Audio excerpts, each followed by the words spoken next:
All right.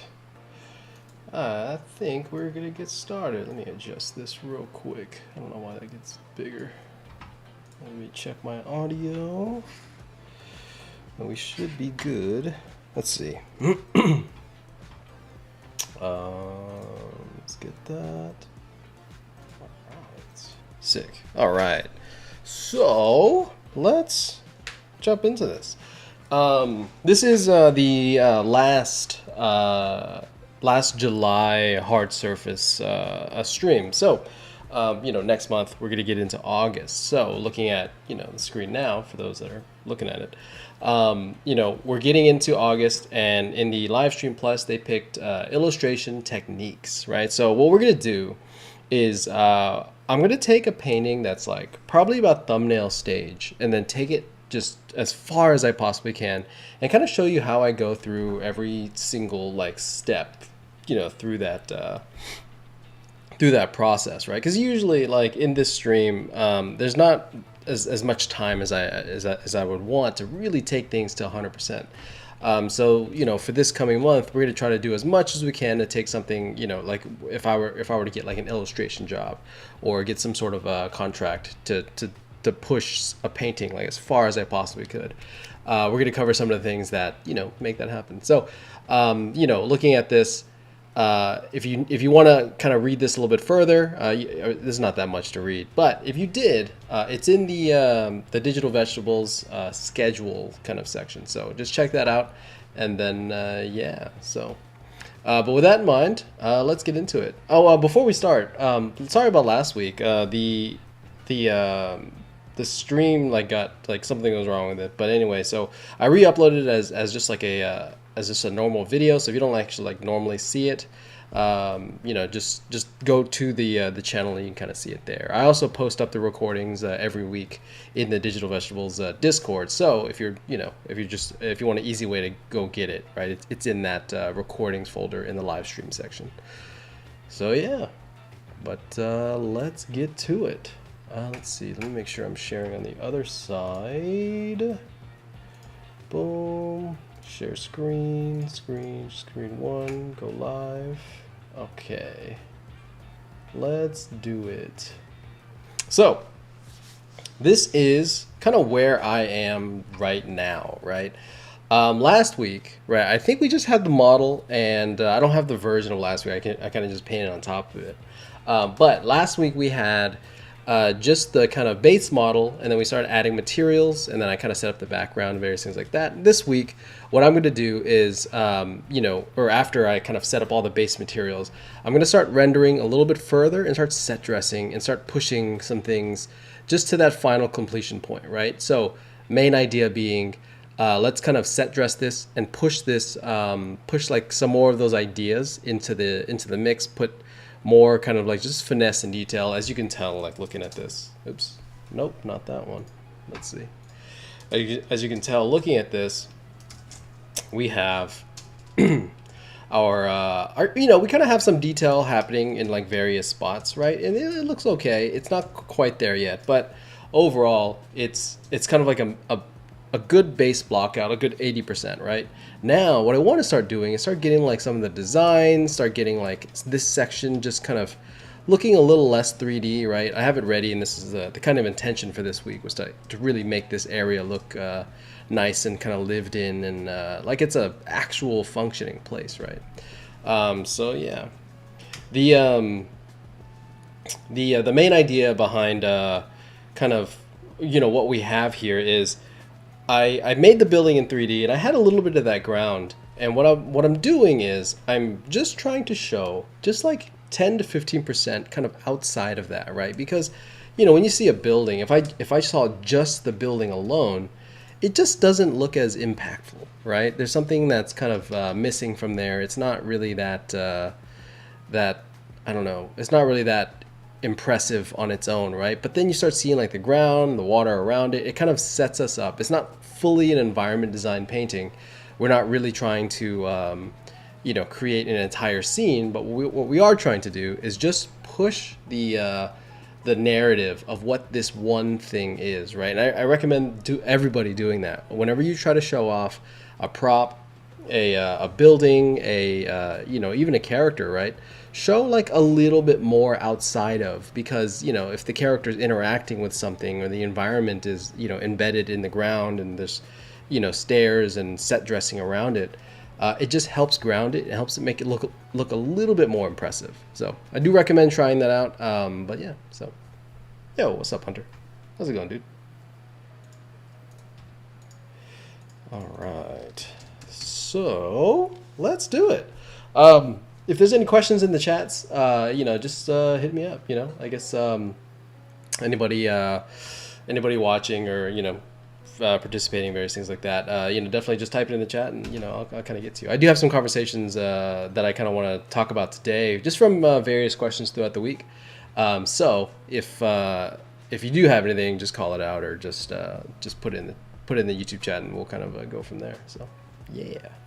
And for those that watch later, definitely feel free to either leave it as a comment, right? Like just type it out, and then I'll get to it the next week, or just put it in the Digital Vegetables Discord, right? Just put it in the question section, and then I'll read it out on the following week. If it's like a longer topic, if it's just like a quick thing, I'll just answer it right then and there. But if it's like an actual question topic that you want to talk about, you know, I'd love to kind of talk about that further. So cool. All right, so first things first, right? I have this thing here, right? This building, and it's kind of missing some set dressing. It's missing some design cues and stuff like that. And I want to start kind of making those design cues. So let me pull up my references here from last month. There it is. Right here. Okay, so we have, you know, this is the board that we had from the previous month. All right, we're kind of building off that for those that don't remember.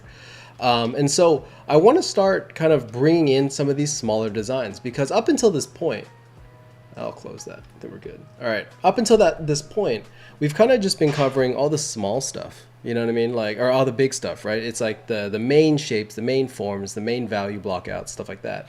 But we really haven't dug deep into you know, just detail, nuance, various things like that. And so I want to start making some things, right? And I was looking at this pen, and from last week, right, a big reason why, you know, the whole building is black now, black and gold, and there's just this, you know, nicer kind of idea to it, is really a lot of the idea behind what this fountain pen actually is, right? And so I want to kind of start, you know, bringing in some of these design motifs, right? I'm not going to take the ginkgo leaf 100%. I'm not going to just take that and bring it in, because this, I guess, symbolism isn't 100% kind of what I would want in this world, right? Because, you know, we want to use the same idea, but we don't want to just take that exact pattern, right? So I'm going to take the idea of this and apply it, but because this is a coffee, you know, adjacent building, right? There's an idea behind with coffee in this building. I'm going to use that as my kind of base and kind of build from there, right? So I have a reference here, and I just found, it's like the first, I just typed in coffee tree PNG, right? And I just found the first thing that I saw, right? I mean, you know, basically what this is it's just the coffee plant, right? The coffee cherries before they, you know, process it. The coffee's the seed that's been roasted, for those that didn't know. But, you know, taking this imagery and then applying it with this type of aesthetic and this type of design, right?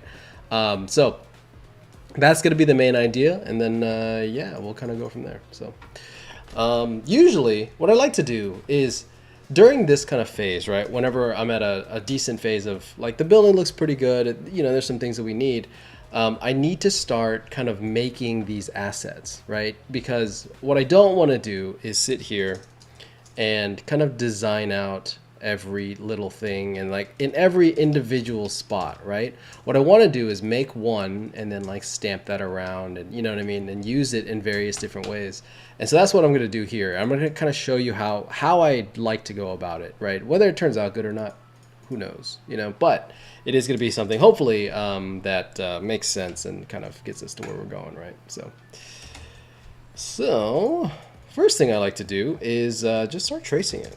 You know, there's a lot of details here. There's a lot of things that like, you know, it could be, there's a lot of like just nuance to it, right? I don't really want to waste that. And we're not going to like, it's not going to be like a photoreal like leaf and berry thing happening, right? I am going to stylize it, and I'll just do it as I'm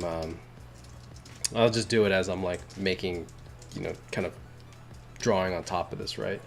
So I'm going to turn this into something more gold-like. Boom. Let's see, pull up Discord. There we go. Yo. What's up, Discord people? How's it going? Boom. All right. Let's go with this. And like, there's this, you know, whenever we are designing, I really want to hit home the idea of like, you don't need to like all these smaller details, you know, you don't have to like create something 100% brand new right out of thin air, right? You can use references, you can use photos to kind of help you get to where you're going, right? In this case, what I'm doing is I'm trying to set up a language here, right? Because if you look at the board, like the ginkgo leaf is like gold, and then there's other ones that are just like I don't want to say line drawings, but you know, they're just like line versions of the same thing, and they're kind of flipping between the two, and then there's like this kind of like glittery kind of speckle in there, right? And so I'm gonna kind of try and use that and see how that goes, right? I'm just gonna copy a portion of this, and then we'll kind of go from there. And there's some things that are like overlapping, just like what I'm kind of showing you here, where I'm not exactly tracing it 100%.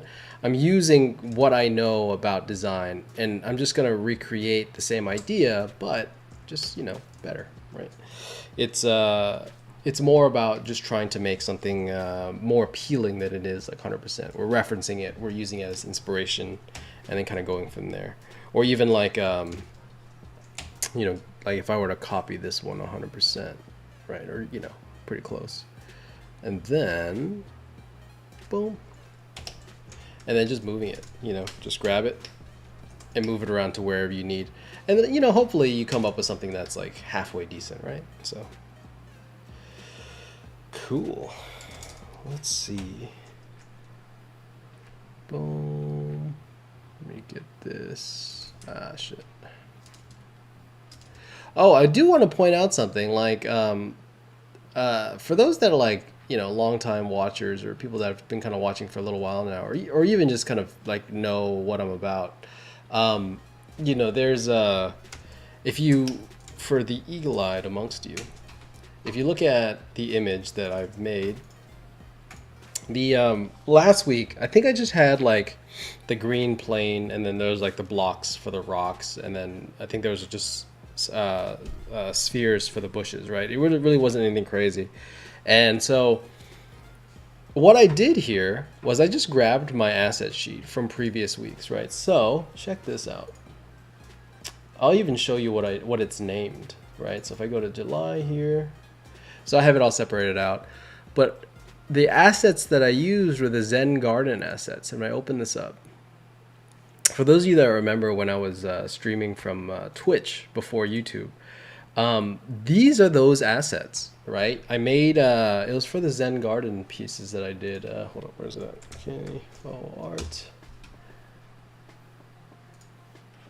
So this this project that I did for the past live stream, right? You know, I made the keyframe and did the building. You see how similar this is, right? There's a keyframe, and then there's the call out, and then, you know, in this case I did like a kind of vehicle thing, and then the Zen Garden, right? You see these bushes, and you see, hold up. You see the bush, this bush and that bush. You see that? That tree and that tree. You see that? And so like, whenever like I make these assets, you know, usually in my demos I say, hey, I make these assets, and then I, you know, we just kind of move on from there, right? Like, And I say I use them, but you'd never actually see me use them again. Like in reality, I'm using these things like all day, every day, right? Like there's assets, like I have assets for work. Like every project kind of gets its own asset sheet because you don't want to cross pollinate asset boards like that. Mostly for like NDA reasons, because there'll be like pieces from my paintings that I throw in there. So like, for example, Netflix has one, right, where it's like the bushes that I made or the hills that I made, and then I just kind of copy it and paste it into other things, right? Like this ground plane right here is a texture from, you know, the board that this Zen Garden has. It's this right here. It's this mountain that I made. I just took it and distorted it or put it in perspective, and then, you know, it starts looking like a grass plane at that point, right? Depending on what silhouette it's clipped into. And the cool part is, like, I've added to this board since, right? These bushes, right? These were from that first kind of pass. And then if you remember from some of the earlier weeks of the YouTube live streams, right? I was making that centipede rock thing, right? These are those pieces, right? This rock, these clouds, you know. And because I'm the same person, because, you know, I'm the same artist, and I'm just kind of, I guess, going to my more defaulted way of working, generally speaking, these pieces will work together pretty well, right? Just because this is how I paint. This is what I do. And so by having those pieces, it's really quick to kind of set dress this scene because it already kind of works, and I just need some texture in there. Obviously, anything that's important, right, where it's like, hey, I have you know, a specific tree in here, or I have a specific thing, right? Yeah, you want to make those adjustments, but overall, you can kind of get started going this way, and that asset sheet develops and grows and broadens as you go through your projects. It's useful for this project, it's useful for my next projects. It's just something where it saves you time, and you know, it's not that I can't paint a bush, it's that I don't want to paint it 50 times for like 10 different projects. I'll paint it once and then just kind of stamp it around, right? So, and then same thing with this, where I made this piece like on stream, right? I painted this, you know, just kind of into this granity kind of rocky texture, right? And then what did I do? I took that piece, I clipped it into these pieces, and then just started kind of adjusting it and making it, you know, kind of work. There's still some work that needs to be done for sure, but it's closer than it was. And for me, it just kind of helps, you know, me kind of move along a little bit quicker, right? A really, really like using assets is huge, right? It's everything, right? Like if you're ever creating something with any sort of consistency, using assets will get you there. I promise you. You just have to be a little bit creative with how you use it. I tend to paint assets with more ambient lighting, right? If you look at this this sheet here, there's a it's kind of top lit, right? Like this bush, for example, if I bring it up, you know, it's kind of top lit, but like, you know, there's no real directionality to it. And, you know, the contrast there is a little bit of contrast to it, but overall not much, right? And then you look at the painting I did for it. Where is it at? Did I close it already? Nope, hold up. So you see the painting I did for it. The bushes, they're clearly lit, right? There's a it's kind of small, but you know, there's a lighting on there. It's pushed a little bit further, right? Because once I put it into the painting, I can make those adjustments, right? But for now, it really is like I just need something to kind of get me most of the way there, and then it just saves you time, saves you effort, keeps you consistent, and overall, like when you're trying to match a project style, right? When you're trying to design something that with consistency, right? Because I don't just create the one painting. I create the multiple paintings associated with this world, because I would do this for this building, and then I would do it for the next 3 or 4 buildings. And if I can use the same assets, if I can use the same process to kind of create all these pieces, it just helps you move a little bit quicker, right? Little things like that really do go a long way. Being creative about your assets, you know, it does make things a little bit nicer, you know. So definitely, if you don't use it, I mean, consider it, you know. So, but let's get back to doing what we're doing. Not that one. There you go. So I'm trying to make a pattern right now, right? I am, you know, just finding pieces that I kind of like, and you know, there's pieces that I don't like. So I'm just gonna kind of, you know, keep working on this.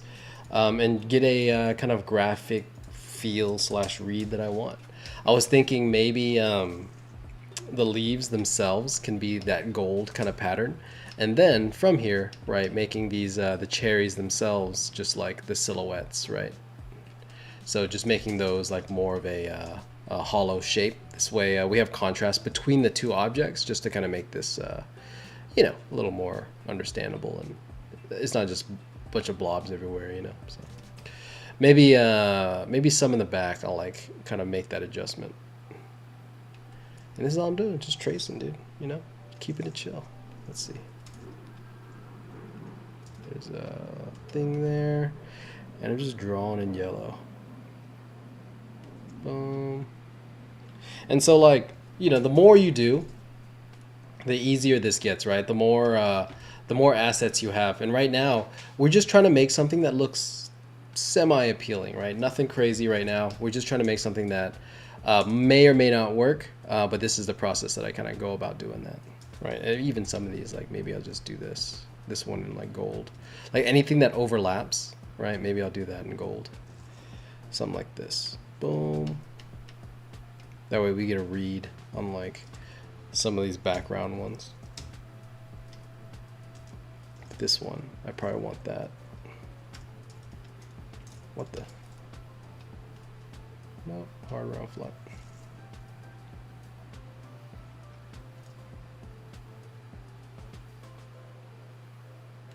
Cool. Look at that. Sick. And like, I kind of like the way that like that filled in one looks. So what I'm gonna do is just kind of create all of my foreground ones, all the ones that like, you know, sit on top of things, right? Like this one's pretty good for that. It's like, I know they're kind of bean looking, but you know, I guess they are beans.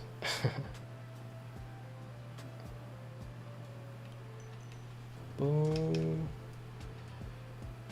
Boom. Let's go.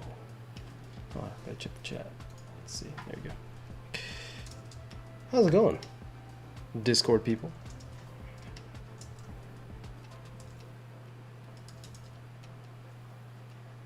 You guys are awfully quiet today. Going well, man. Nice. I came a little late, which I don't want you to explain everything over again, but I'm not sure what you're doing. Yeah. So what I'm doing here is I have the building here, right? And we it's kind of in like, you know, it's in terms of the base kind of things, like the main block out stuff. It looks okay, right? What I need to do now is actually just add detail in small things, right? So what I'm doing is I'm grabbing details from like the idea of what this pen was doing, right? So from previous weeks, right, I had this pen and I kind of want to start using some of these patternings to kind of add onto the building somehow. And so right now what I'm doing is just very quickly making something that roughly resembles, I guess, a similar idea. And then I'm going to kind of stamp this around and hopefully use it as a more interesting pattern, because on the pen itself, there's a ginkgo leaf on there. So it's like, you know, that's just whatever they went with for this pen design. But I want to use like a symbol or an idea that is more accurate to my project, right? So I don't want to just use the ginkgo leaf because they did. I want to use something that makes sense for this project, which in this case is the coffee plant. Gotcha.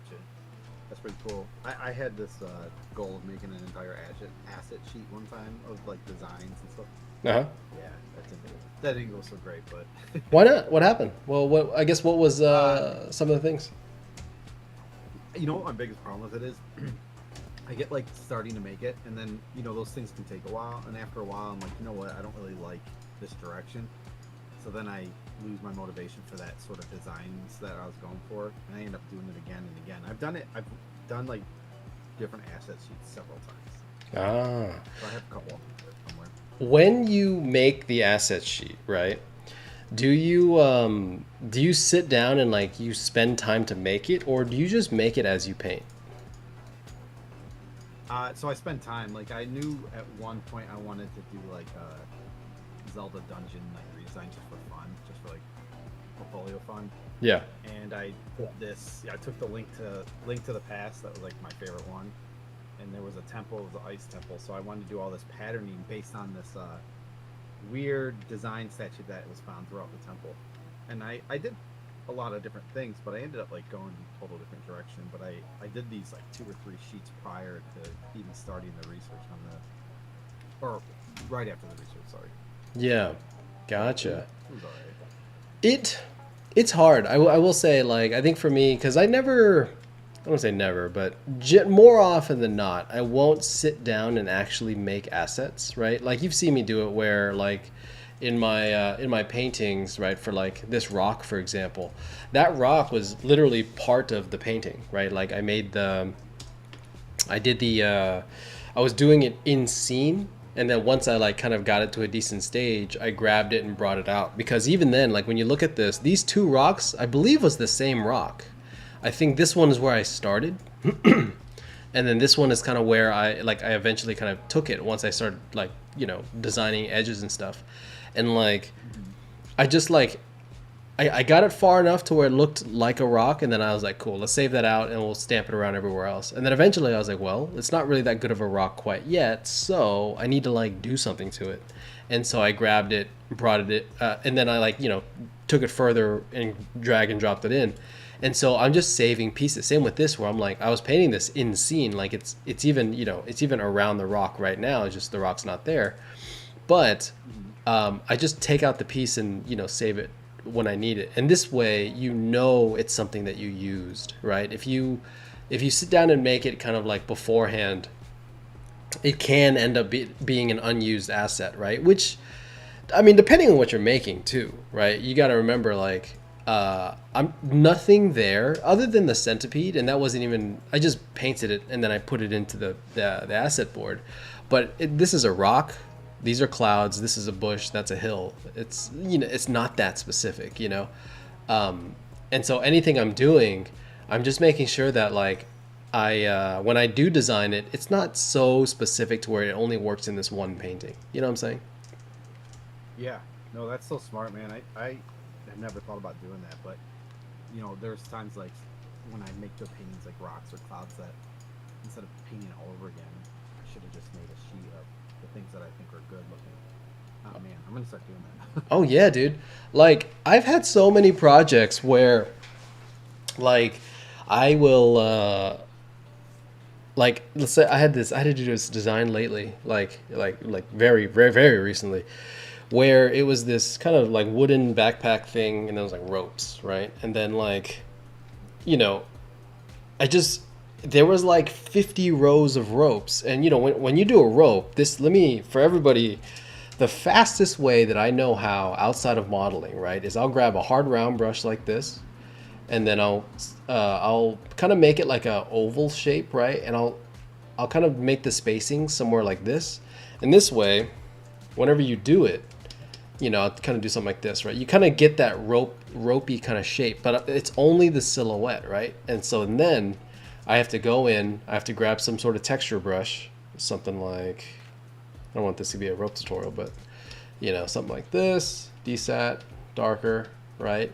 And then, I'll clip inside. I'll have to like do this for the whole thing. And that's not even looking that good yet. You have to go back like a handful of times to actually make this work out. Like I'll do this right now for you guys just to show you how long it kind of takes. And so because it took this long to do, there's like 50 rows of it, and you can't just stamp it 50 times. You have to do like at least 5 or 6 of these for it to look natural. And this is like a more like stylized version. Just imagine doing a more realistic version, right? When you zoom out, it starts looking kind of like rope, right? Obviously there's a lot more things I would do to it. But like, I kind of made one, and then I duplicated that group like, 3 times, and then I kind of adjusted it and made that group, and then I, duplicated it again. And really it's all about just trying to make sure that you're being as efficient as possible, right? Yeah, we can brute force things where it's like, you're just making, you're doing it all one by hand, but it doesn't like do anything, it's like just a big, it just wastes time and wastes effort, and then it just like claws away at your sanity, like it just takes forever. You played out so fast. Yeah. That I had to One day when you're do. not doing this, No, go ahead. oh, I was gonna say one day when you're not doing this tutorial, I keep meaning to pick your brains about your clouds. I saw them again in your like asset sheet. I don't know, man. Your clouds are looking good. I gotta figure that out. I These love clouds right here. stylized clouds. Hell yeah. I love the stylized. I love like that backlight, like the blue and everything. Oh, nice.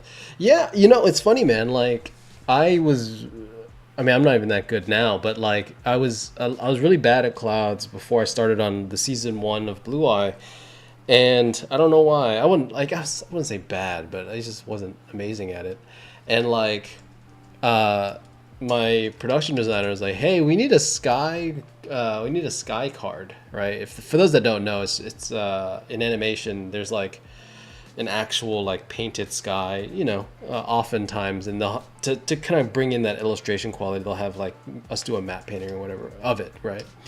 And it was painful. It was just like, I don't know how to do this. But then eventually you kind of start like figuring out the techniques and things, and it's the same thing for everything, right? A lot of it's like, you know, you just gotta force yourself to do it, and with good foundations, generally speaking, you kind of figure it out. I think same with like trees and you know, all sorts of like nature heavy things, because I'm just not that good at a lot of those things, just because it's really hard to make something feel natural. And I actually wanted to point something out that I was going to do a little bit later. I can point it out now as well, where I had this. I think I saved the layer too, just so I can show it. But there's the water effect here, right? So this water effect, like I like where it's at now, but the where it was before, I was doing it by hand, and it just didn't look good. It just wasn't working, you know, like, because I want those water caustics where like they there's like, you know, like little ripples of water's kind of moving, and you know, you're kind of just you're trying to create these like nice gestural like sweeps, but also, you know, make it look kind of watery, this and that. And I was doing it by hand, and it just wasn't working out. Let me see if I have it. I saved it specifically for this. Ah, there it is. There you go. All right. So I had this, and this is my first pass at it. It just wasn't really. It didn't look that good, right? Like, there's something about it. It's not wrong. It's just not right either, you know. And then I did it again, but I did it differently this time. And so there's logics that kind of happen, right? So, like, for example, when you horizon lines like here somewhere, right, or whatever. And so the idea is an ellipse down here is wider than an ellipse up here. Then it gets thinner and thinner, thinner and thinner and thinner, right? That's how perspective works, right? For the, you know, but when you're designing, you have to kind of keep those things in mind, because even though these aren't perfect ellipses, these aren't like you know, they're not all like perfect circles going in perspective. There's a general kind of feeling that kind of happens with it. So what I did was I just made a whole, like, I just flattened, you know, I just did this, right? I grabbed my hard round, and then I put the spacing up. Boom, I just put it like that. Shape dynamics, right? I made that size jitter a lot. And then like I just did this for a while, right? And then I put some bigger ones in there and just kind of stamped it around.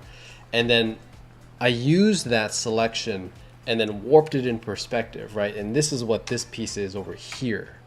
So this right there is that distorted, you know, kind of blobby circle thing, right? And you can kind of see how it lines up. Obviously, I went in and fixed it, right? I made some adjustments and various things like that. But it kind of like squished things in a nice way, because even though there's no perspective, there's still a general trend of the ellipses like thinning as they go back. And the reason I bring this up is because if you're really bad at making those like kind of natural things, oftentimes it's because you're kind of missing some of those more basic kind of cues, right? Like you're missing the natural tendency for ellipses to flatten as they go back in space, right? And that's where like it's not wrong. It just doesn't feel right. It's not terrible. It's just, you know, not quite there yet. And so I try to like, use that to my advantage if I can, right? Because I can't design that myself, but I can like look at it and fix it. You know what I'm saying? Is that the first time you've done it that way? The first time, no, I did this painting right here. Hold up, where is it at? Yeah, the only reason I was asking is if you were trying to paint it by hand at first, and you're like, you know what, I'm gonna try this. That's like sweet. I'm putting that one in the bank. I forgot where I put it. I had this one painting. There it is. Yeah. This was the first time I did it. This painting here. This is just like a quick sketch I did. I think when I was doing this was 2021. So I was still at Netflix at the time. I think I was doing clouds at the time. I needed some practice, and so I was trying to get that coloration and stuff, and then that water technique. You can actually still kind of see the ellipses there, and I made some adjustments in this kind of foreground area, but overall, like, it's the same kind of same general idea. I just needed more like kind of pooly in this version versus like the last. That's a great technique. But it's understanding, right? Like, for those that are like having trouble with things like that, you don't have to kind of brute force it in. You can use different techniques. You can use other methods to kind of help you get to a better result. A little more, it's more natural. There's a randomness to it, but there's also a uniformity, right? It's not random in every regard. It's just random in some regards, We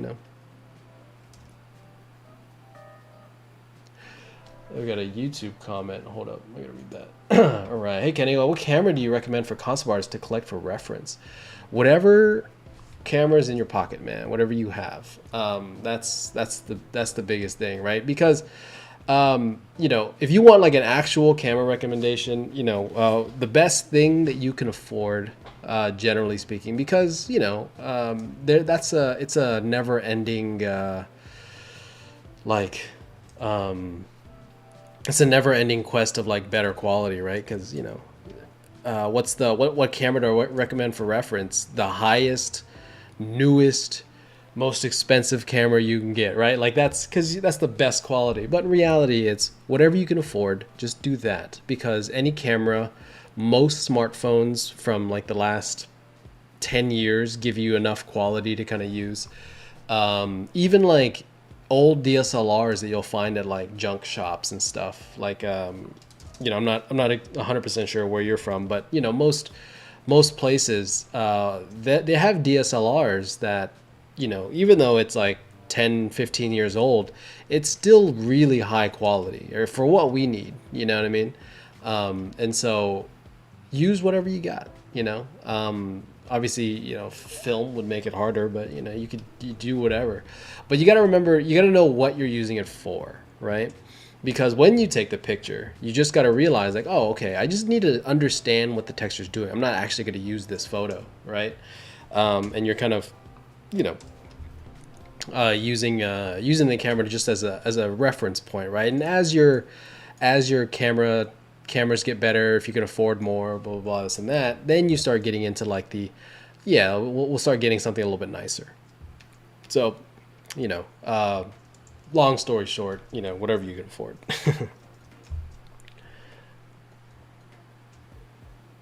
I use the second part of that question is which one do you use?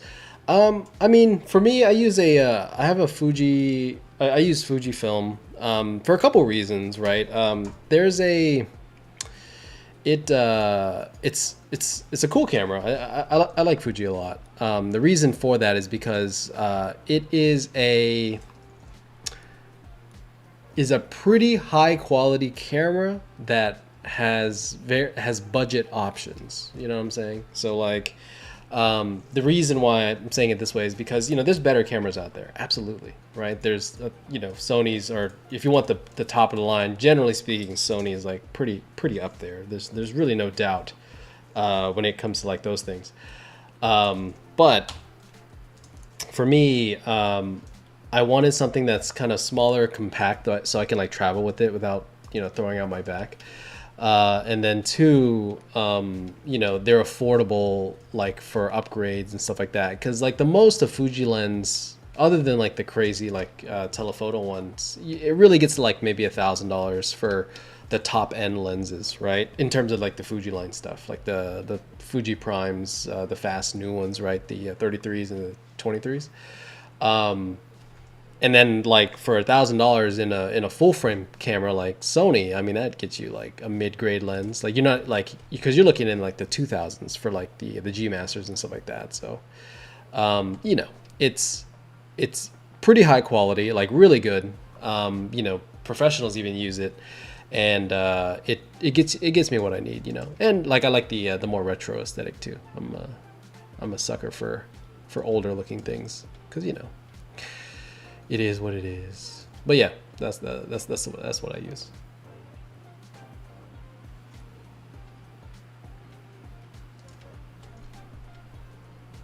All right, so almost done here, right? And I'm kind of taking my time on this, right? Because this is, the reason why I kind of took that painting a little bit farther in my kind of free time, right? Versus kind of showing on stream. Because for one, you guys have seen me do that, right? That's not something that is completely like, you know, like never before seen, right?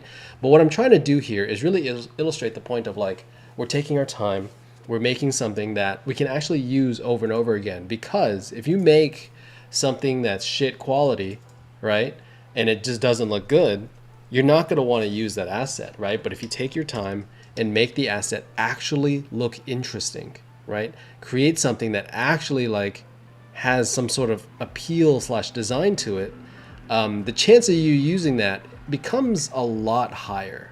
You know what I mean? So, you know, take your time, do your thing, you know, zen out. Like, you know, a lot of these things where when I'm having a full, like I was saying before, like if I'm having a full conversation with you, generally speaking, I'm not really that focused on like what I'm doing, right? Because, you know, I'm carrying a conversation. I can't fully, I guess, immerse myself in what I'm doing for this, for example, right?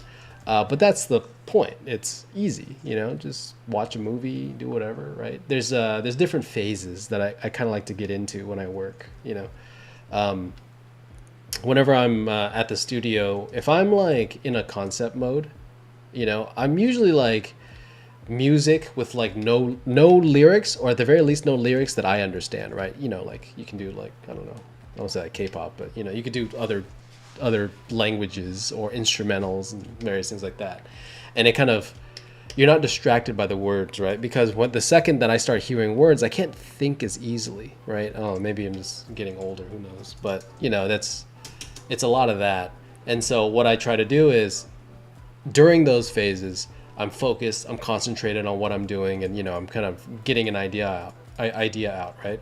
And then after that, once I'm like in this kind of rendery kind of phase, it's smooth sailing, man. It's easy, you know? A lot of this really becomes like just simple work, right? Because now like you have this tree design thing, right? And I'm going to make it better, right? I'm going to kind of get this quality a little bit higher, you know, make some cool things with it.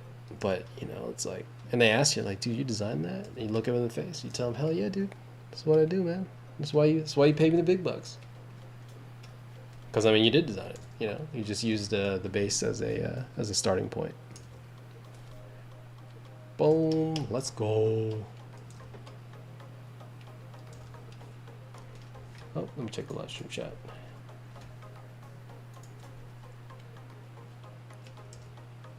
Cool.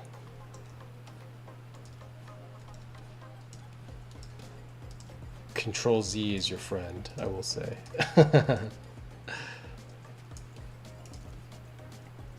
Boom.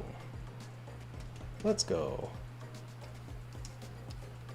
I did have some questions written down here. I'll start pulling those up in a second if you guys are, if there's no other questions to kind of be had.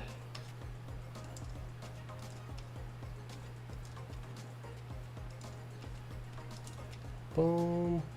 Let's do X. Let's do that. I'm gonna kind of keep this. I just need these leaves to look leafy. You know what I'm saying? You know what I'm saying. There you go. Ah, sick. Dude. I had there was one question in the Discord from, it was just in the middle of the week, but and like I said, for everybody, right? For everybody listening, watching now, listening later, whatever it is, if you have questions and either I don't get to it or you think of it later, just drop it in the Discord questions, and I'll get to it during the next stream. Or if it's pretty simple, I'll answer it then and there. But one of the question was, we always hear that concept artists are problem solvers, right?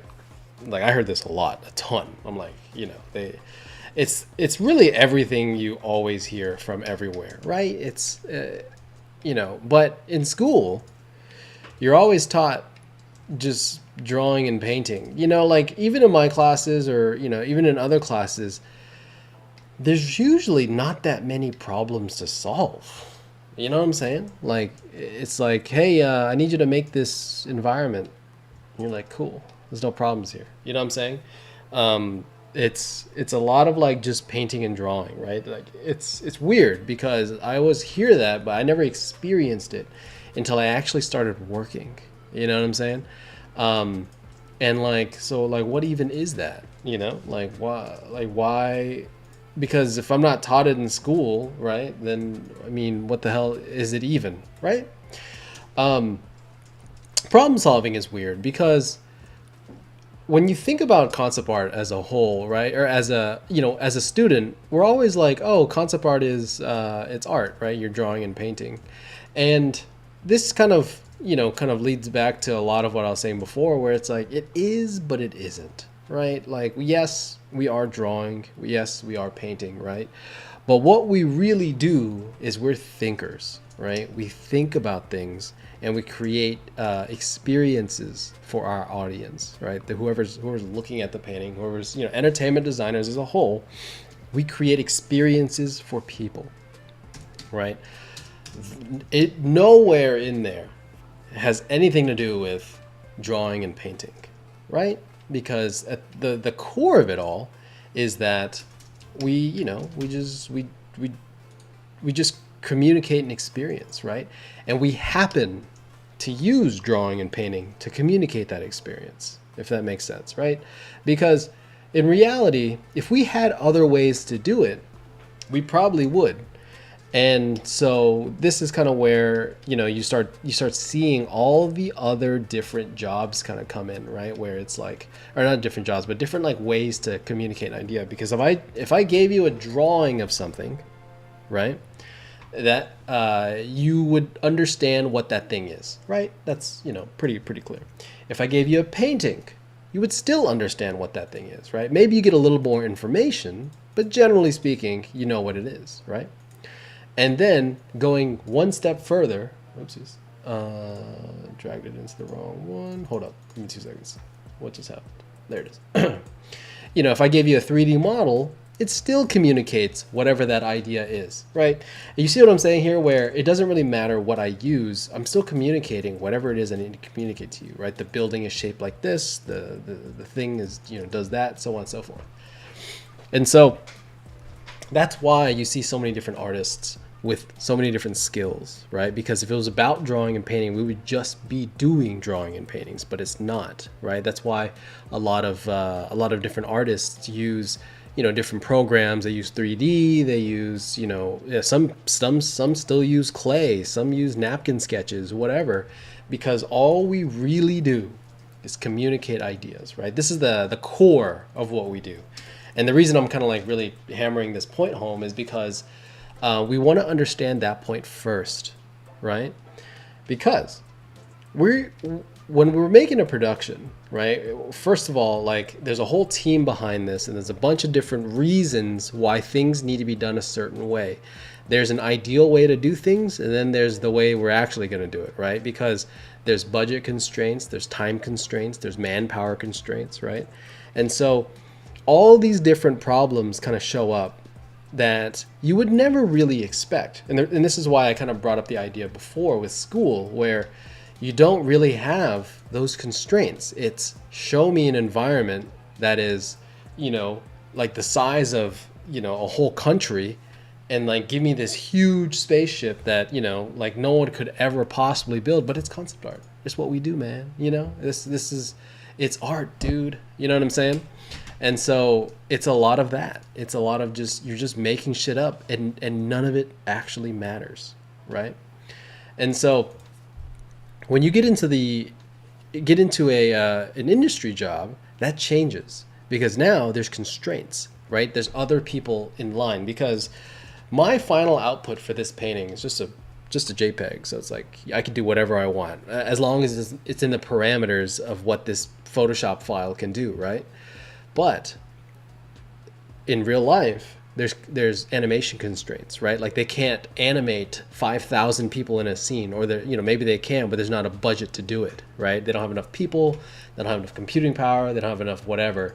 The studio or whatever just can't do it, right?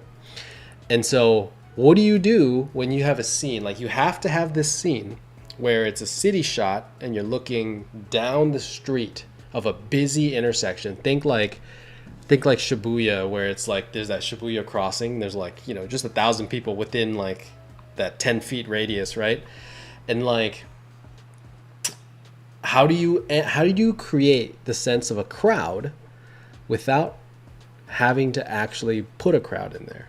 You know what I'm saying? Those are the problems that we're solving. There's a lot of weird constraints. Like for example, on a project, I can't name what, but we had streets and there was a lot of people in the streets. And so when we designed our streets, we had to actually turn them. We had to rotate the, instead of having a straight street that goes like back in perspective infinitely, right?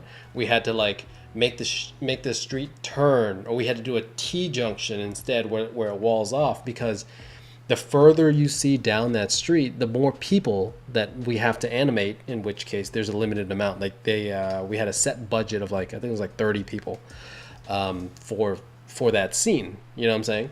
And so with that budget, you start, where the hell's my mouse at? There it is. Wait a second. My mouse is being weird lately, dude. Why are you up there? What is happening here, dude? There you are. All right, cool. Sorry. We had a set budget with how many people we could have in our scenes.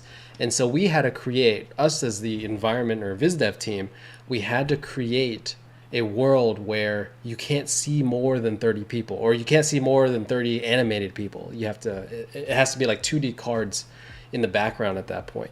And that's a weird constraint to have. You know what I'm saying? It's something that you would never experience that in a student setting. You know what I'm saying? Like, just because why would you? There is no constraints on how many people you can have in a crowd. It's always like just throw people in there, and someone else figures it out. You know what I'm saying? Hopefully that makes sense. But the whole point is there's all sorts of different production problems that we run into that we need to solve because there's just things there. Things happen. I had I'll even show you. I have it right here. So check this out. This is a weird problem that I had to solve. And usually, to be completely honest, it's always budget. It's always budget. All right, check this out. I'm gonna pull out one that kind of looks decently okay. Okay, cool. So, copy image. I was working at Machine Zone, and I had this icon thing I need to create, right? And so, for those that haven't played the game, most people haven't played this game, but we had this board. It was supposed to be this kind of multiplayer, kind of like Conquer board stuff, right? And so we needed these pieces to kind of fit on the board, right?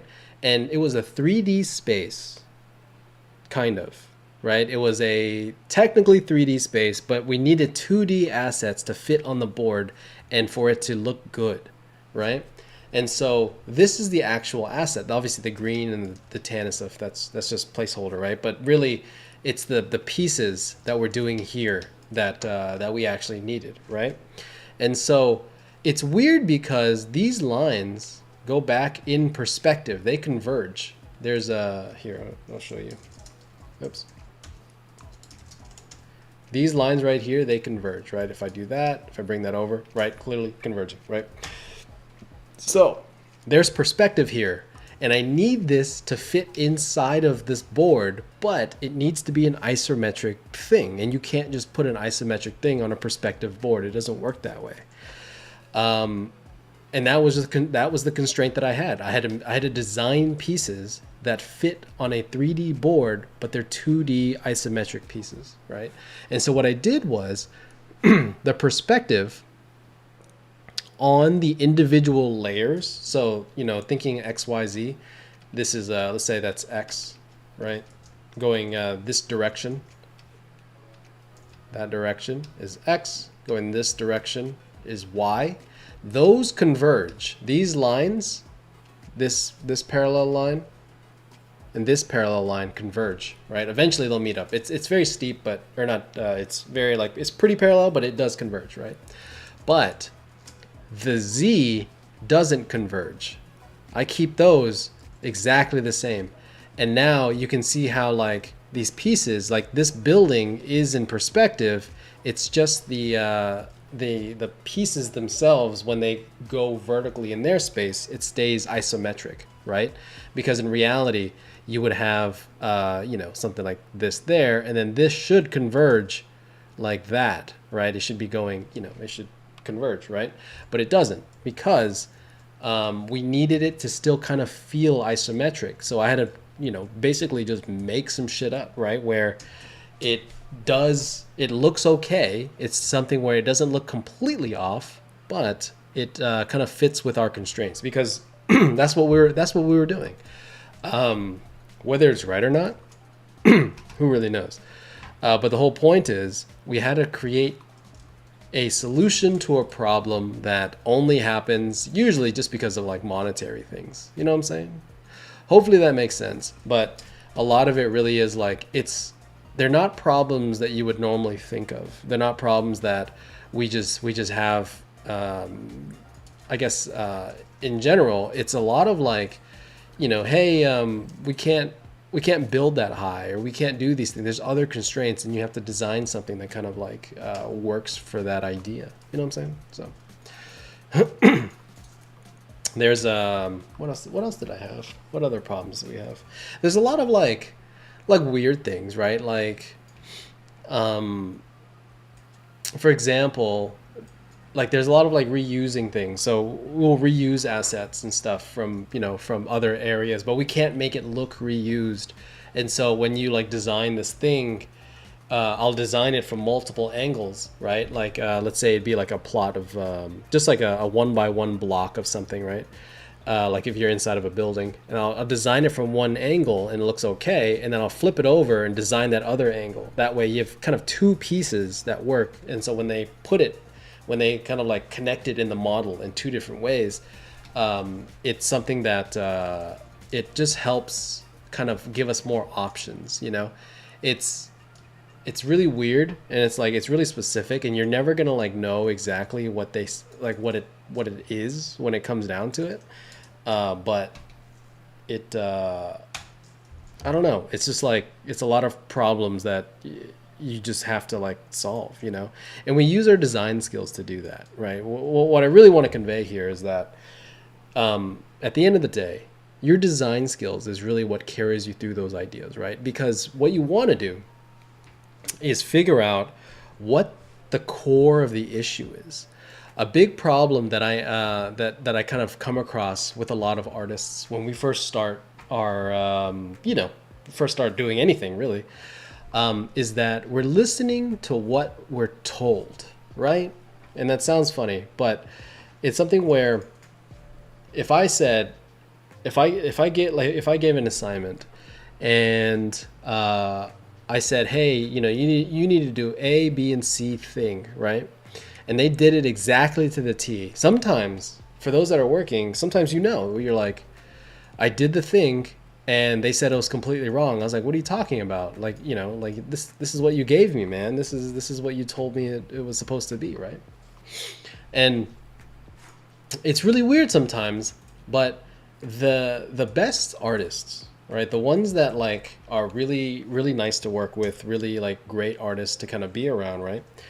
Those artists are the ones that not just do what they're told, they understand why they're being told it.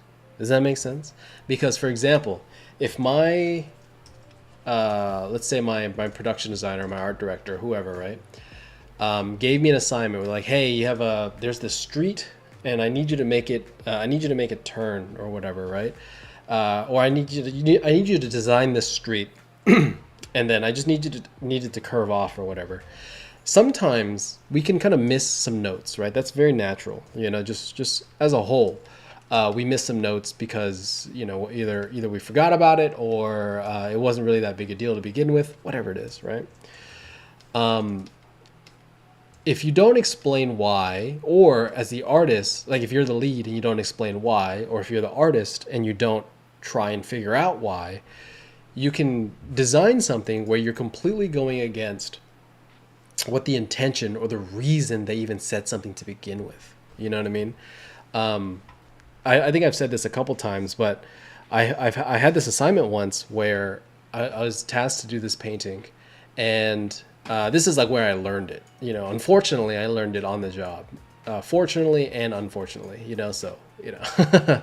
But what happened was, I was given a task, and they're like, "Hey, I need you to paint this thing." And I was like, "Cool, let me make this look really good." And I made it all painterly and really like sick looking. Like it was like I was painting a still life. You know what I mean? Like a very like oil painting illustration type of thing, right? And I submitted it. I was super happy about it. It looked gangster. I was like, "Dude, this thing looks freaking awesome," And then my art director was like, "What the hell is this?" I was like, "Oh shit." I was like, "The prop that you asked for." He's like, "Why does it look like an illustration?" I was like, "Because you asked for the prop. I just wanted to make it look good." He's like, "Dude, this is for a modeler," and I had all these like kind of looser brush strokes on it. I had like, lost and found edges, the whole 9 yards, bro. It looked good for a still life, And that's where I kind of went wrong with it, where it's like, well, we need like basically a line drawing, right? Or at the very least an image that was very more clinical than anything, right? But I kind of went the wrong direction with it, and we wasted time, wasted money, right? Obviously, it wasn't the end of the world because we just fixed it and did our thing.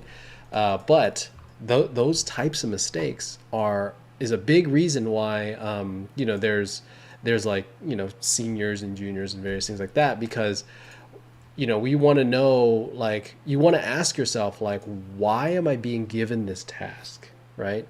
If you're ever, the best thing that you can ever ask yourself on an assignment, right, in a workforce is, why are they asking me to do this? Not in an asshole kind of way, not in like a, hey, this is, you know what I mean? Like, it's not like that at all. It's more of the, I need to know why, because when I make decisions, I want it to be geared towards that idea, right? If I need to make an alleyway or a street that curves, why are they asking me, like, why'd they say to curve it? Oh, there's an animation budget. They can't animate 1,000 people. We only have we have a cap of 30 for a crowd, right? Which, for those that don't know, 30 is not a crowd, right? I guess 3 is a crowd, but but it is a lot of, like, you don't really know what these things are because you're not part of every meeting. You know what I'm saying? So hopefully that all makes sense. But it is something that does come up a lot, right? Where it's like, we're always told we're problem solvers, but as students, we're not solving any problems. Not really. You have some issues where it's like, oh, I got to do this thing, or I got to paint this thing, but it's not really a problem. You're not really solving anything. You're just doing your assignment like anybody else would. You know what I'm saying? And so for when you get into the workforce, that's when you'll see a lot of issues. It's usually budget constraint, right? Budget/technology constraints. Oh, that's kind of cool. Look at that. Gold. But yeah, hopefully that makes sense. For those that were asking. And those that were wondering. All right. So going back to what I'm doing real quick, I have this building here, right? Pretty cool looking. And that kind of that pattern I was just doing, right? I'm just kind of laying it in now, right? I'm using it as an asset. I still have it, right? It still looks pretty cool, right? It's right there on my asset sheet. And I'm just using it to kind of help like make this building, this thing look more interesting, add more details, add all these small pieces, right? Because up until this point, like I was saying before, I haven't really focused on all of these kind of small things, right? I haven't needed to because it really wasn't that important. But now it is. Now I need this to kind of start looking just more interesting as a whole. So I'm just adding details, right? Adding small things, giving it that life, you know, giving it that identity to help it kind of pop a little bit, you know. So.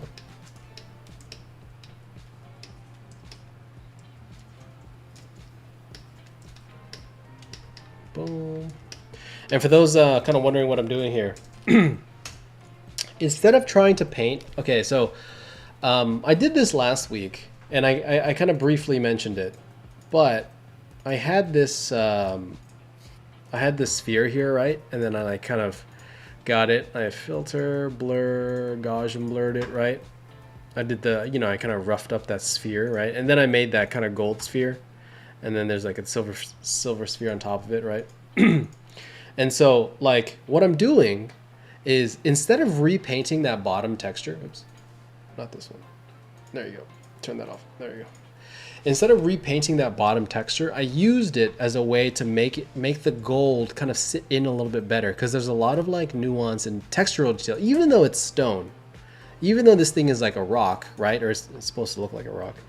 I used it to make the gold that we see here, right? It's the same thing. It's the same, you know, if I clip this on and off, you can kind of see like in the middle there where like the stone is still there. I just increased contrast, right? I brought up the contrast of the just the values as a whole, right? Super bright, high contrast, usually looks like metal. And then I kind of added some like highlights with my dodge tool and stuff like that. And then I clipped it into my my coffee shape thing, and then I'm creating this kind of like silver trim around it. I did the same thing. I just made a stroke around the shapes that I made, and then I added this silver just to kind of give it more detail, right? And instead of like having to paint all that by hand, I already painted it once. I've already painted it onto that material once, so why do it again, you know? Little things like that, it does save a lot of time, and within, you know, a couple seconds, instead of making 3-4 unique ones, I just kind of show off different areas of it, stamp it around, flip it around, scale it up or down, and hopefully you come up with something that, you know, looks semi-interesting and doesn't look like too, I don't know, too, I guess, stamped around. You know what I'm saying? Like, you don't want to like just stamp it like if I were to do something like this. Oops, not like that. But.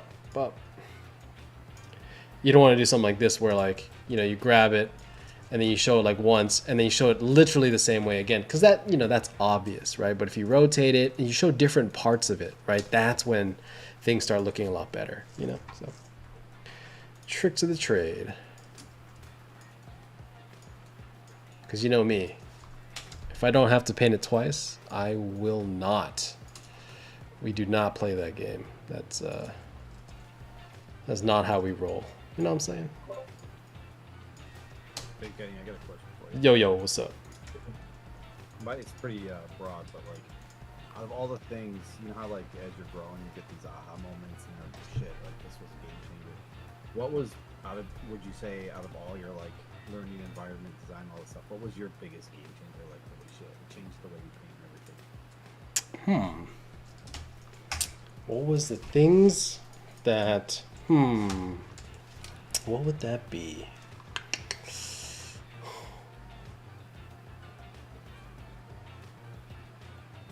I think, and it sounds so stupid. It's understanding why we're doing these things, right? Like, I think as students, we kind of get too into the world of concept, you know, like into the world of creating ideas. And like, you know, when you get so into something, it's dumb again. You know what I'm saying? Like like no one is like, what the hell are you talking? Everyone's like, what the hell are you talking about? You know, like that kind of thing, right? Where it's just so like, I don't want to say out there, but it's so designed. It's just, but no one gives a shit, you know, because it's like, what am I looking at? You know, it's like, what am I even staring at? That's, you know, that happens. That used to happen a lot, where it's like, yeah, there's just like this thing, and it does this, it has that, and this and that, and I was like, so what are we staring at? You know, because like I've had that happen in meetings with like leads and shit. You know, like you go in, you're like excited, you're like the new guy, and you're like, dude, I did this thing, and then everyone's like looking at you all blank face, like, the fuck is that?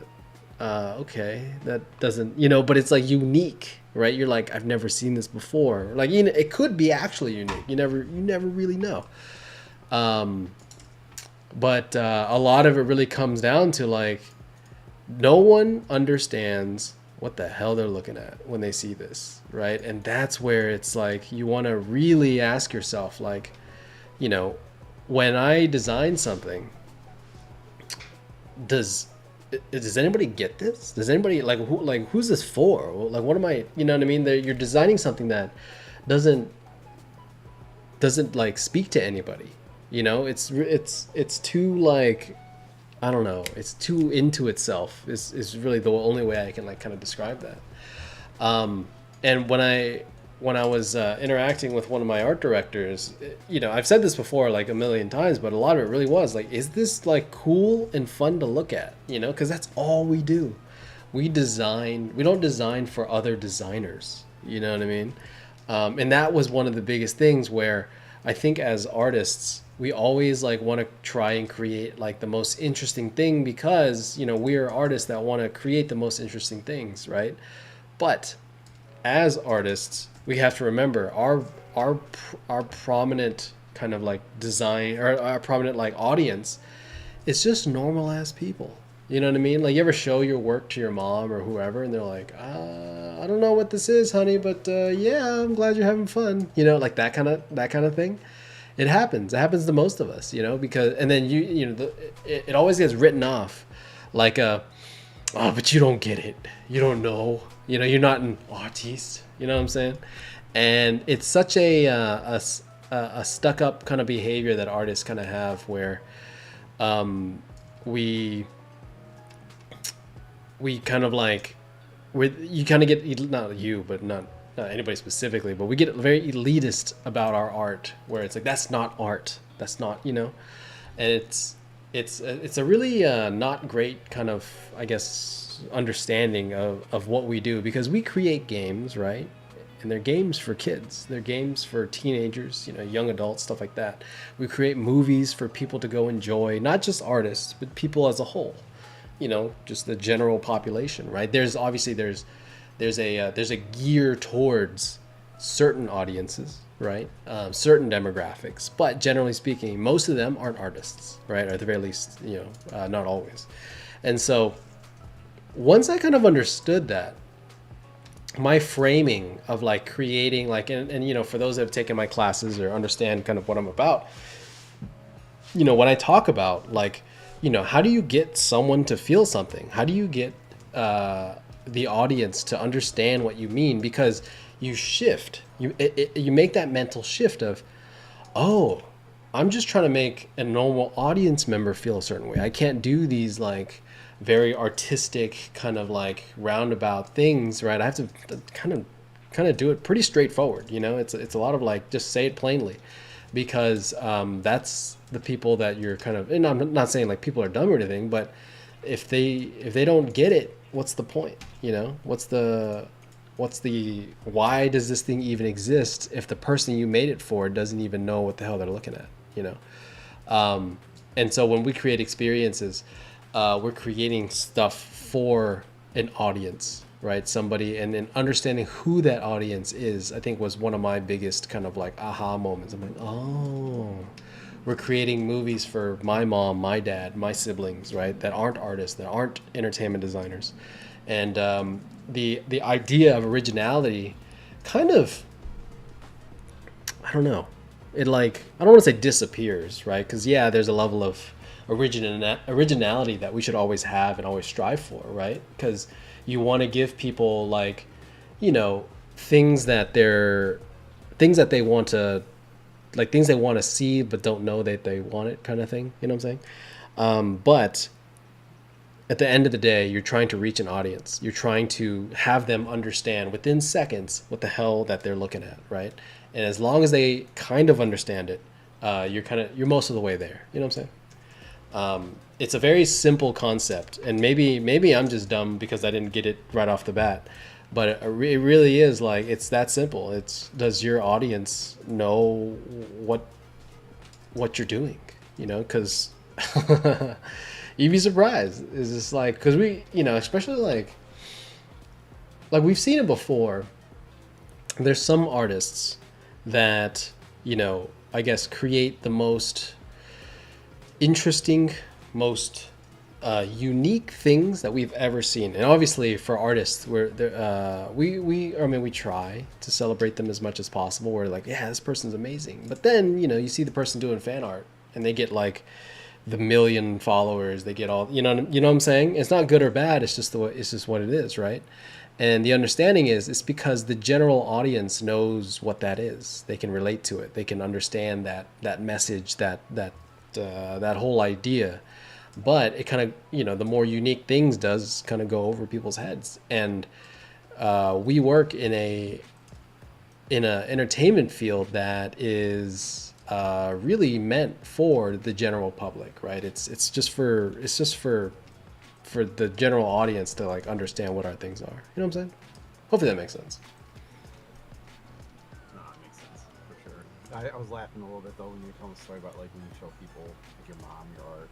Actually, you know, I got a 5-year-old, and like whenever I'm doing my work, he'll be sitting next to me drawing in my office. And I remember one day in particular, he was really excited about what I was drawing. He wanted to draw similar. And then so he goes upstairs to my fiance's mom and goes, "Mom, look what I drew." And she's like, "Oh my God, that's so good. You know, put it up on the refrigerator." And then I walked up, I was like, "Hey, check this out for work. Like, what do you think? What do you think of this?" She's like, "Oh my God, it's so good. Why don't you put it up on the refrigerator?" So it's like, you know, they just they don't get it. I felt like I just got treated like a 5-year-old. So, but it's the case with everything. Like, if you're not an artist, you're just like, "Oh, that's okay, that's cool." And when it's something they really like, they're like, "Oh yeah." Yeah, it's not like, and it's, I guess there's always room for originality. You know, we should always be striving for it. You know, this in no way means, I'm not saying you're insinuating this for anybody listening. This in no way means that we should ever stop trying to hit something original. But I think that pressure is kind of, for me, was relieved a little bit, where you're always racking your brain over like, what's the most original thing? It's like, no, man, just create something that resonates with your audience. Create something that, you know, like that they can understand, you know, because that's what it's for, you know. And obviously you want to kind of spoon feed things slowly, where it's like, you want to give them something a little more original. You want to give them something that's a little more unique, but, you know, put it in a surrounding that makes sense to them, right? Because if you give them everything unique, everything at once, oftentimes people don't know what the hell they're looking at. But if you're like, you give them that one unique thing and surrounded by things they're familiar with, then it makes sense, right? You know, if I give them a building like this, where it's like, you know, it's like, oh, it's a weird looking building. There's like water on top of it. Like, what the hell is that? You know what I mean? But then it's like, you have the water, you have the grass, you have the bushes, you have the stones, you have, you know, some of the Japanese architecture. Like, oh, okay, I'm starting to get what it is. You know, you can kind of start, you know, obviously it's not done yet, but there's a lot of like, I can kind of start getting what it is. It's a unique shape, but the idea itself, the function of the building really isn't that special, right? It's real. It's very real, you know? And that's kind of what we're trying to aim for here. And for most people, right? I think most projects, that's really what we're doing. I think that was a big shocker for me too. Like, whenever I started working, or whenever I wasn't working, it was, what's the most unique thing I can make, right? What's the craziest idea you can come up with? And then when I started working, it's like, for those that don't know, it's like the most basic shit you've ever like thought of. Like it's very simple ideas generally, and you always hear about it too. Where like if you're ever doing client work or work with somebody, and you hear people complain, like they always pick the most generic idea, you know. And you know why they pick the most generic idea? Like when you have a client and you send them 10 images, and then there's one in there that you're like, that's super special, that's unique, that's really cool, right? And then they pick like the first idea that you did is the most generic one, and they're like, dude, this is awesome. You know why they do that? It's because it's what they thought of, right? Because when a client gives you work, they you know, they say, hey, it's going to be like this world, you know, with this thing and that thing, and mush it all together, right? And in their mind, they already did it, right? They already mushed it together. And so when they see it on the page, like that's what I was thinking. You know, whether it was a good idea or not, that's different, right? That's a whole separate conversation. But it's what they thought of, and that's why they pick the ones. You know, generally speaking, that's usually why they end up kind of picking the thing that looks the most generic. It's just because that's what's in their mind, and it's not bad. It's just not their job to come up with things that are super unique, right? It's your job. So, but yeah. It's very, it's always like I think for me, I always under the assumption that we're always trying to like create these never before seen things. And it's like, no, we're just trying to create something that the audience will understand, you know? Because if you go too far out, then you're just, everyone's like, what the hell am I looking at?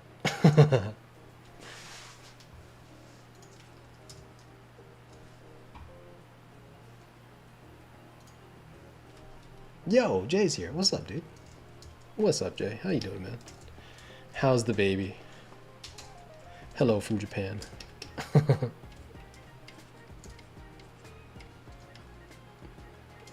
What about you, Randy? What would you say is your has been your one of your bigger kind of aha moments? Oh, sorry, my mic was off.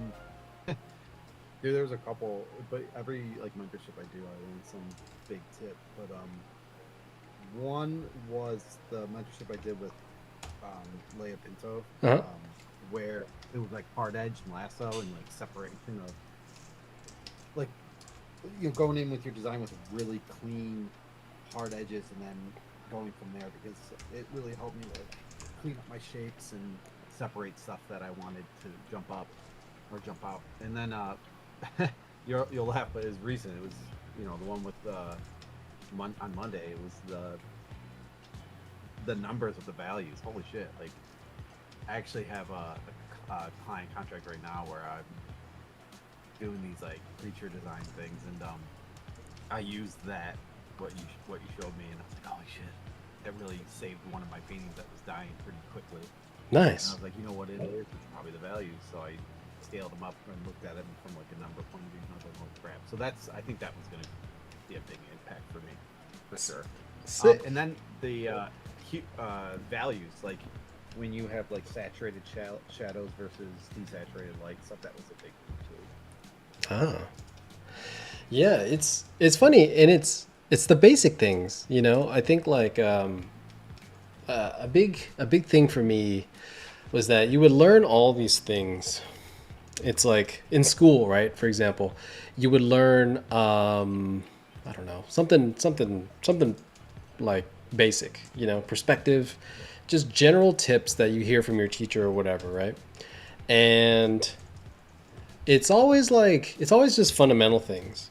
And then you're like, well, I'm looking for the secret though, you know. But I'm looking for the, you know, I want the juice. I want the thing that's gonna make me better. Not, you know, I know, yeah, draw better. I get it, you know. But like, once I started working, and you can't, I don't want to say give up on the idea of, or not, I don't want to say give up on the secret to concept art or anything, but you're kind of like over that phase, right? You're not really thinking about that anymore. You're working at this point. You're doing your thing. The more and more, the better and better you get, the more it just comes down to, the fundamentals, you know, like for what Randy was just saying, you know, I teach, I do mentorships and teach class and stuff like that. And one of my bigger things is having different steps for different phases, right? Like graphic read, value, lighting, color, so on and so forth.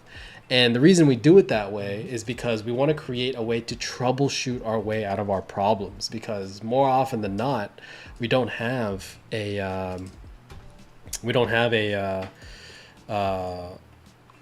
art director or something over our shoulders when we're working on our own stuff, right? Just because we just don't, right? Because we don't. And so what do you do when you don't know what's wrong with your painting? Like, how do you fix this issue? And that was a big kind of realization for me, because whenever I left my first studio, it was a lot of like trying to figure out how do you stay afloat, because at my first studio, it was a lot of like teaching involved. It was a lot of like educational kind of moments where, we're kind of doing a thing, and, we're improving, right, as a whole. But then when you get to another studio, generally speaking, most studios aren't there to teach you, right? And for everybody should know this, more often than not, they're just here to do their job. Your coworkers, everybody around you is really just there to do their job, right? They're not going to sit down and they're not going to mentor you. They're not going to, generally speaking, they're not expected to. How about that? It happens. It absolutely happens. But generally speaking, they don't really do that, because that's not their job, right? And so I had to like figure out how to correct myself, because like sometimes I'm not showing my work to an art director. Sometimes I'm not sure, like, because when I was working at Sony, there wasn't an art director. It was me and then the creative director, right? There's no lead, there was no art director, and I was just showing it to the literally the person in charge. And you just have to know your shit, and you can't mess up like a lot of these kind of basic ideas. And so a lot of it really came down to just me being able to kind of fix those problems myself. And I had to create a solution, or a mechanism that would allow me to do that, right? And really like creating those steps of like, hey, what's my values look like? What's my graphic read looks like? And knowing like when and where like those kind of steps happen, it is a really big deal.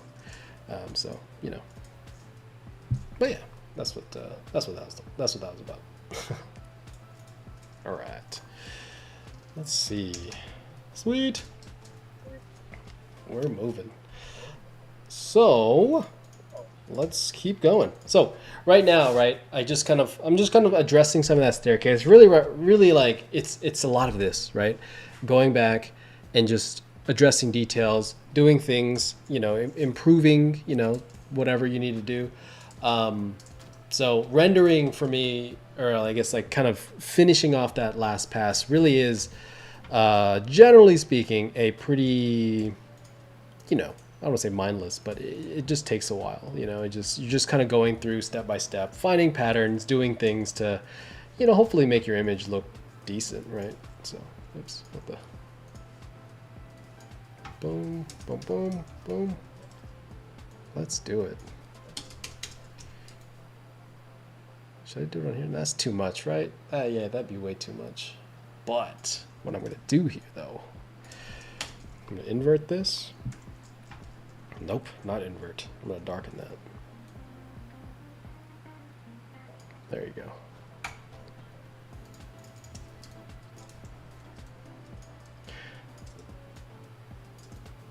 And this is how we get mileage out of all of our pieces.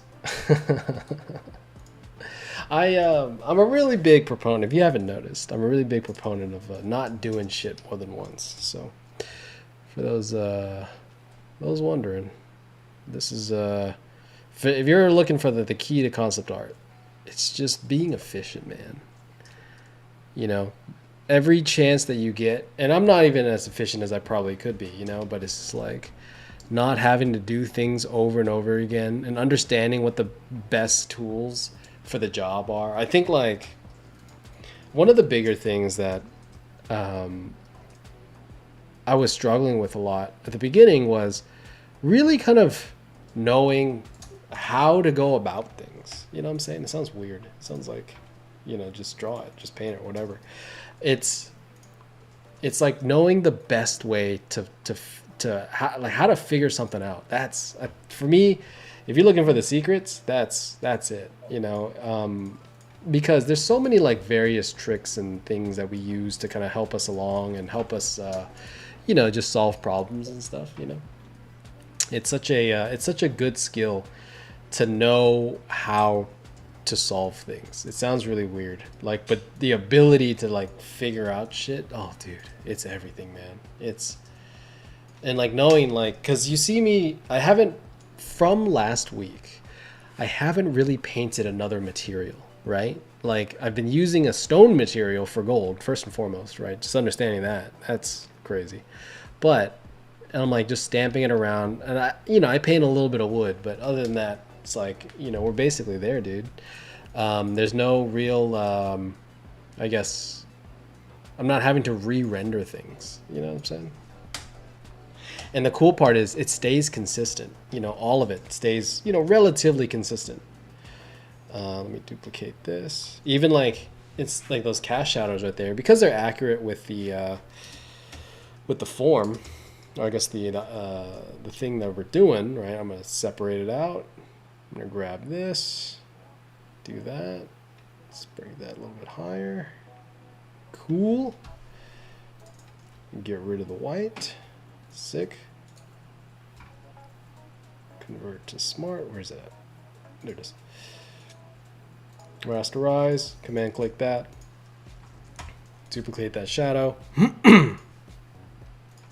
There you go. Now you have a perfect shadow pass, and you can lighten it. You can saturate. You can do what you need to do. Create that more interesting shadow color.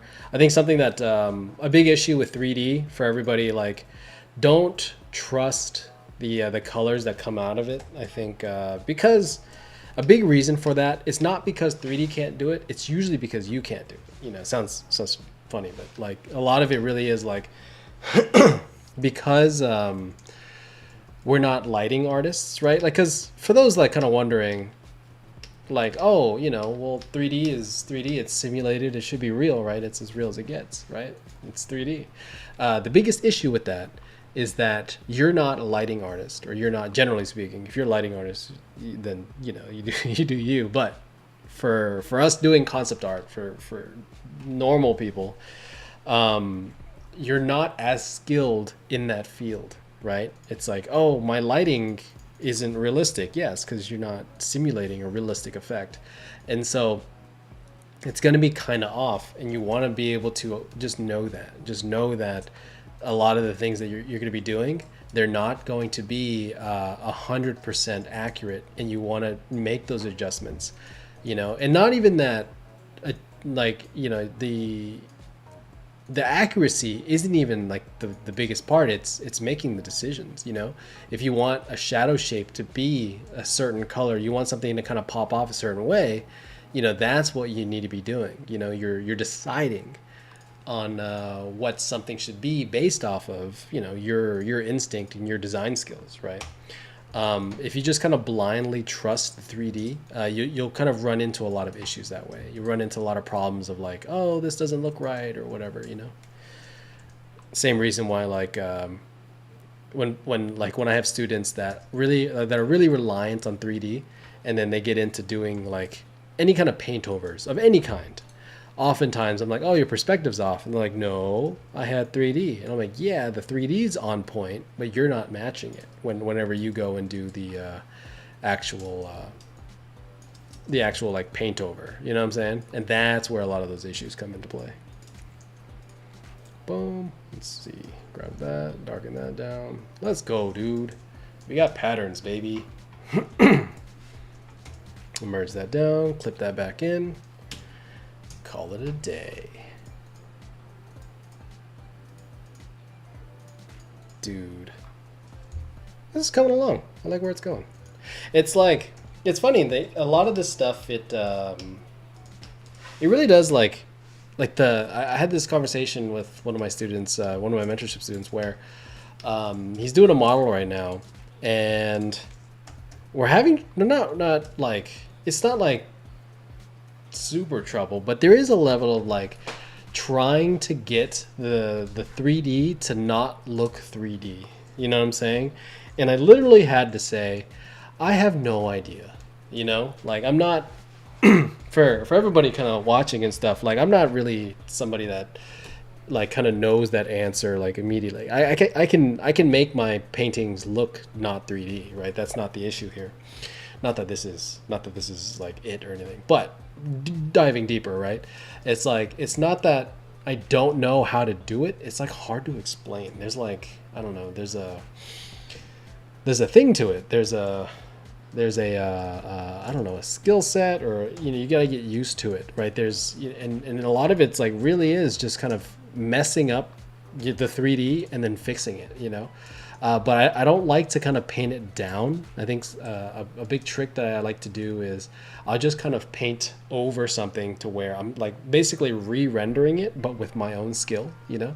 And with that skill is kind of where a lot of the I guess a lot of the decision making that comes in to kind of make it less 3D looking. You know what I'm saying? Like it's very 3D is a very kind of like weird thing to kind of paint over, because you run into this problem of, well, it's rendered, so there's nothing left for me to do. It's not like a graphic repainting where you have to actually add the texture. You know what I'm saying? Like, because if you do a graphic repainting, you have to actually, you know, make it. You have to actually do the thing. But for 3D, it's kind of detailed, but like not. You know, it sounds really weird, but it's a big problem that we run into, and a lot of it really is just like getting, I guess, starting to kind of mess things up, and then like, you know, try to solve those things. You know what I'm saying? Like it's like you're just trying to basically paint it down so you can find out what the difference is. Because if you're looking at 3D compared to 3D, it looks the same, so your brain kind of tells you that it's like the exact same thing.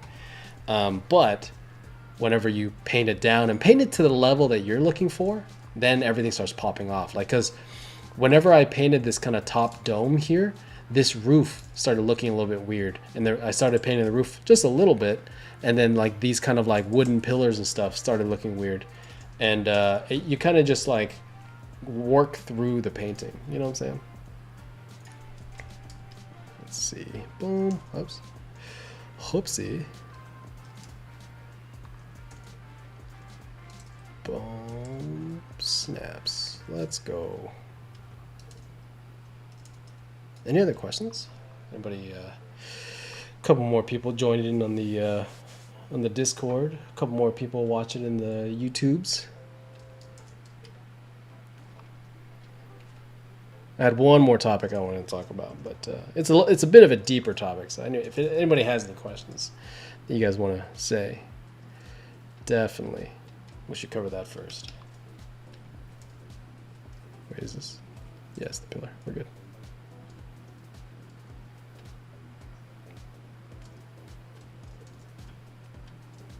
Sick. All right. So, look at that. That's pretty cool. I have some other stuff I gotta do.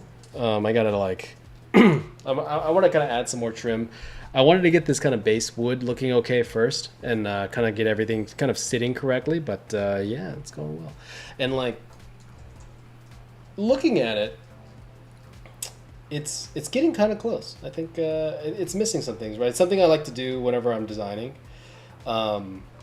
especially like when I have something and it's like, you know, approaching that finish line.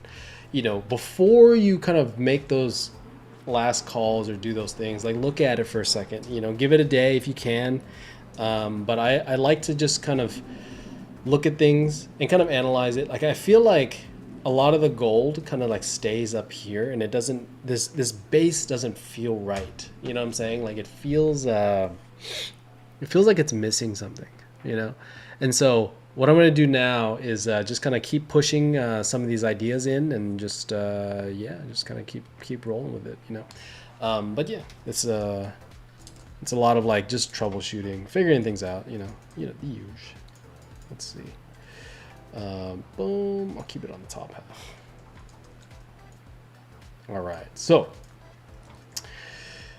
one of the questions that was brought up during one of my mentorships, or I guess it was asked during that, was the idea. Oh, that looks kind of cool. Look at that. It doesn't look cool as like a flat bar, but it does bring in that gold where I need it. You know, doesn't that look like? All right. Anyway, was one of the ideas that was brought up was the kind of hustle culture mentality that we have a lot as artists, right? Like I would definitely say I'm guilty of it. Just kind of like, you know, pulling long hours and various things like that. And like, it's a weird one. Because the idea was that this person asking, right? Because most students, generally speaking, if you're a competitive student, right? Not competitive as a personality trait, but just you're in the skill range of what somebody that would probably be close to working. Like you're in the competitive race, essentially, right? Generally speaking, those students will probably perform, I don't know, like 10, 12-hour days, generally speaking, you know, like at least 5 days a week. Most students are doing that, right? If you're not doing that, you know, it's not right or wrong. It's just, you know, most like when you kind of talk to like some art center students, or you talk to like some of the more serious kind of full-time students, that's kind of what they're doing, right? And then, you know, you always hear, like whenever you're working that, oh, you know, you have to grind, you have to do these things. And I think, you know, I'll definitely say, I think at one point that understanding like made sense to me. You know what I'm saying? Like, I think at one point it was a lot of like, you know, you really gotta put in those hours to kind of get to where you're going. And I'm gonna be completely honest, I don't even know what I don't even know what the answer really is, because part of me is like, nowadays, right? Part of me is like, you want to kind of create a healthy balance, right? Like, I think, I guess a preface on kind of what I usually tell people is that there is a certain amount of time that you have to put in before you're comfortable, right? And that number is usually higher than what most people think, right? Because when I say, oh, you know, for your first couple years, you're gonna have to really put in some time, you know. I know a lot of people, they just kind of like, as soon as they get their first job, as soon as they get their first whatever, it's a lot of like, okay, cool, let me slow down. And then what happens is, you know, they get let go from that project, their contract finishes or whatever, and then, you know, ultimately they have to find more work, but they've been taking it easy for the last year, so you don't have anything really past what your student portfolio has. You know what I'm saying? Like, it's a very I don't know, it doesn't, there's not a lot of I guess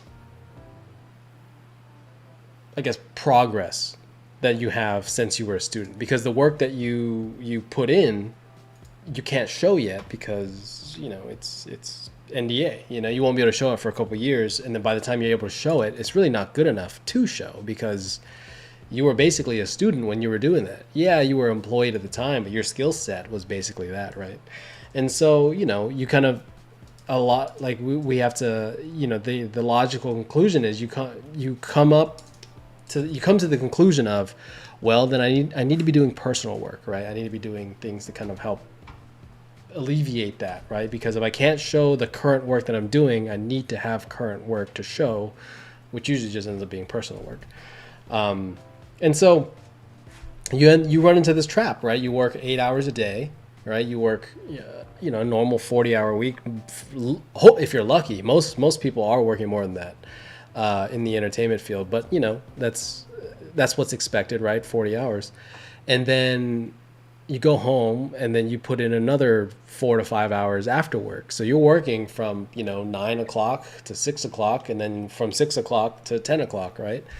And then you're just doing that, and it can kill you. You know what I mean? Like if you don't change that behavior, right, it really can just end up hurting, right? Whether it ends your relationships, right? It creates unhealthy relationships with your loved ones. It you put strain on your mental well-being, so on and so forth. You burn out. That's pretty common in our industry, for better or for worse, right? And so the reason he asked me this. Sorry, there's a jet flying over by. Give me a second.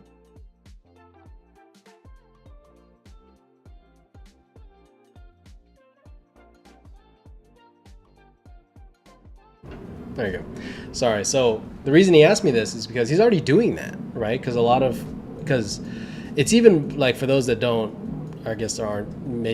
know right now, right? It's pretty competitive right now, right? Just generally speaking, just because of the way the industry is and so on and so forth.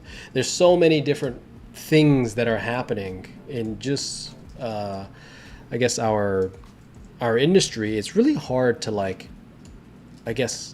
slow down, or find it okay to slow down. You know what I'm saying? Because, if you're somebody that, is looking for work, then you're basically kind of hustling until you find work. And if you're somebody that has work, you're like hustling to stay employed. You know what I mean? Like it's a lot of, it's madness, right? It's just this constant dire need to just stay employed, essentially. And I think for me, when I first started, there was this push to kind of start to work as much as possible, to kind of get ahead, to do the thing. And I will say, I don't know if it's still right or wrong, right? Because yes, there's I guess for me now, I am trying to find that healthier balance in my life. I am trying to do these, other things to make it so I'm not just so I don't just die early. You know what I'm saying? Like I try to live a life outside of art. Obviously, I'm doing a live stream right now outside of work, essentially. So that means more work. But generally speaking, I'm taking it a lot easier than I used to, essentially. And there's differing opinions on that. I think because there's some people that were saying things like, the idea of hustle culture and various things like that. And I will definitely say there is some truth to those ideas, right? There's some things where, it's hard to really get to where you're going if you're not putting in the hours, right? But also, I think for me, really realizing that there is a limitation to how much or how often you should do that, right? I think for me, something that had to happen in my first couple years of working, right? Because even going into my working years, I still was kind of, I guess, approaching it with that student mentality, right? I would go to work, I would do my work there, and then I would, at the beginning, I was even taking work home with me because I wasn't quick enough to do it at work. I wasn't, I guess, good enough to kind of just keep it at work, essentially. I kind of felt bad, so I would go home and kind of take it a little further because I just wasn't I just wasn't keeping up with the demand, essentially, And then once I got to a stage to where I was able to just keep it at work, and then I started doing personal work at home because I was like, oh well, I gotta do more paintings, And it's just this constant, you're always doing something, And I don't want to. For those that do that and they're okay with it, I'm not trying to stop anybody from doing it, but I will say for everybody kind of, I guess pushing themselves to do things like that, there is an understanding of you have to know when to stop. You have to start learning how to kind of put that down and start doing other things, right? Because it's kind of like this. It kind of comes back to that conversation that we had before, where a lot of your ideas come from doing other things, right? A lot of the ideas that we covered here were ideas that I had because I went and did other things. You know what I'm saying? Like I I went out and I saw things. I kind of went out with a artistic mind, right? I was observing things, I was experiencing things, but I was living a life that whenever I wasn't doing stuff like that, right? Your ideas kind of come up stale. You know what I mean?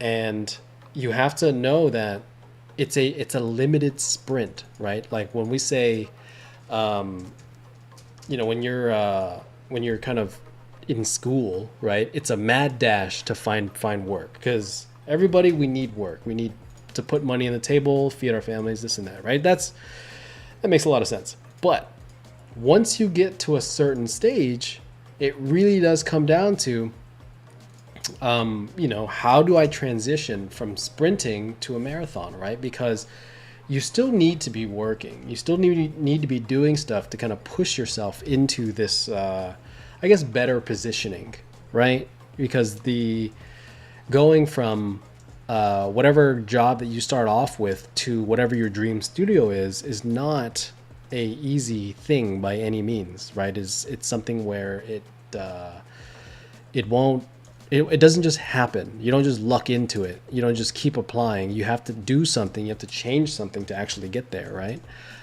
But oftentimes, doing, I guess, the same thing that you've been doing isn't gonna get you there, right? Like the workload that you had, I guess the scheduling where you're like, oh, I pulled like 14-hour days, I did this thing or whatever, to kind of get you out of student, right? Isn't going to get you out of a junior position, essentially. You know what I'm saying? Because a lot of the problem solving that we have to figure out how to do, those come from experiences. That comes from understanding. And you won't really solve that with, I guess, more hours in the tank, essentially. You know what I'm saying? Like, it's really weird, but like, what I usually recommend for everybody is, yes, there's going to be times in the beginning where you're going to be pulling, just insane hours that, probably you shouldn't be doing, but you got to do it because things got to get done, right? And that happens in a multitude of different reasons. Whether you're starting a new job, whether you're, picking up client work, doing freelance for the first time. There's a lot of different things that happen where you need to kind of adopt a mentality of, I have to push through and do this, right? But it's really easy to keep going. It's funny, whenever I first started trying to be a concept artist, right? It was really hard for me to like sit down and do like an hour's worth of work, right? Because I was coming from like the college mentality of like, you're sitting in the library with a bunch of friends for an hour and that's you studying. You know what I mean? Like we weren't studying. We were just talking shit, doing whatever. And so whenever I would like sit down to draw, I'd be burnt out after like an hour. I'm like, dude, I drew all day. You drew like an hour. You know what I mean? And it was really hard to like get myself going. And for those of you that are like, struggling to even to do some work at all, right? Because, a lot of people kind of struggle with that. Just do little by little, right? Just do 30 minutes, do 10 minutes, do, whatever. But then the flip side of that is, once you start getting into that zone, you're doing 8 hours a day pretty easily at some point. Most of us do, right? That's a normal work day, right? Most of us get to this point to where we're able to work so many hours and it not even blink. You're just not even thinking about it, right? But something that you have to learn, or that I had to learn, was actually working less. I think it was a weird transition, but a lot of it really came down to learning how to actually do more in less time, essentially. There's the transition that you need to make, because the things that you're doing in your kind of junior levels aren't the things that are going to get you to those senior levels. You know what I'm saying? And it's very important to like learn that. There's times where you got to sprint. There's times where you have to, put in the hours, but then there's times where you have to relax and you have to just be a person, you know, because we need that. We need that experience. We need that that insight, because that's what makes you, I guess, a unique person, somebody that brings unique views and unique problem solving skills to a table, right? I think whenever I first started, it was really like just like pedal to the floor, just go, you know. If I wasn't working, you'd get like irritated, you know, you get like kind of mad about it. But now, you know, you start having to like kind of learn how to you have to learn how to dial it back, right? You have to learn how to actually stop working as much, because you're not really getting anywhere. You know what I'm saying? And it's equally important to rest as it is to actually, like, you know, do something. You know what I'm saying? It sounds kind of weird, but it's like, it's so, I find it really easy to like fall into this trap of like 10-hour days now, you know. It sounds crazy, because I remember like being in college and being like, dude, I can't, like, because people were like, dude, like students and people that were working were always like, oh, I've been working for like 10 hours. I'm like, how did you do 10? Dude, I did like 2 when I was dying, you know? And now it's like, you know, I can probably go like 14, 15, 16 for a while without even thinking about it. You know, I have to like force myself to get off of the computer, right? And there just needs to be the understanding that we need to shift mentalities, right? There's a shift that goes from the sprint that we used to do as students, because we needed to find a job as fast as we could, to a more marathon type of mentality, where we're doing this for the long run, right? Most of us kind of get into this hoping that we're going to be doing this for the rest of our lives, right? Or at least the beginning.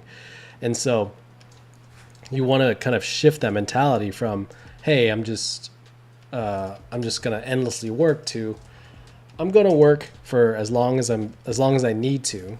But then, you know, once you're done, like, get up and go do something. You know, it's a weird balance that I think a lot of people kind of struggle finding, especially in their earlier years, just because we're always taught, like, you know, like do the long hours, do the 14, 15, 16 hours because it's good for you or whatever.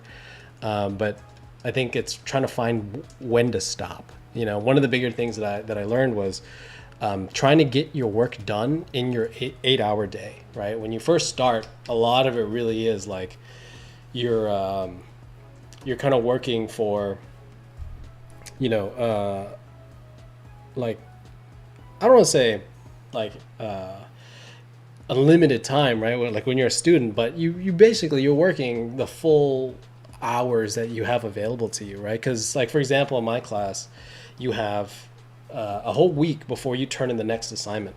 You know what I'm saying?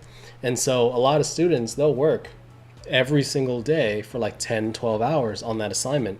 And, you know, if you do 7 times, you know, 10 hours, that's 70 hours, you know? But in reality, for a work week, you only have 5 days and you have 8 hours during those days.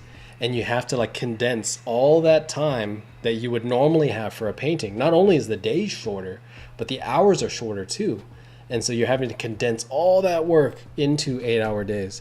And it's a really hard thing to do at the beginning, because you're not used to it, because you've never been told that this needs to be done by a certain time, and actually have to meet it, right? Because at school, if you didn't meet the deadline, it's not whatever, but I mean, nobody's going to fire you for it, you know?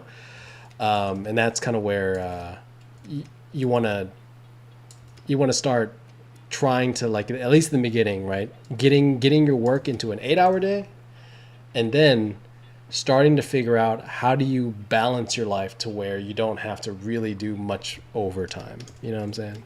It's I don't know. It's really hard. I'm kind of rambling, but it's I think that the kind of hustle idea behind a lot of like conversations that I've been hearing is, there's a truth to it, right? I'm not saying it does or doesn't work, but what I am saying is there needs to be a conversation around that where we're not just promoting one idea because you know, it might have some results. We want to talk about the whole thing to where, you know, we're understanding that there needs to also be the opposite of that. You know, it's okay to slow down. It's okay to to take things a little bit easier because, you know, it's better.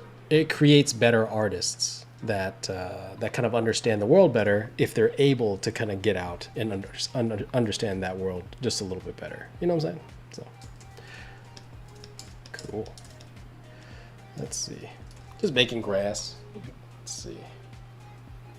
Boom. Lately, the state of the business is freaking me out though, because like you mentioned, looking for jobs and stuff, and all this time we spend trying to hone the craft, and it seems like, I mean, I had to at one point applied like 100 and something places before, you know, having that one job, and it's like Jesus Christ. So now it's, I don't know how you feel about it because you're actively looking, but it seems like there's just nothing out there at all.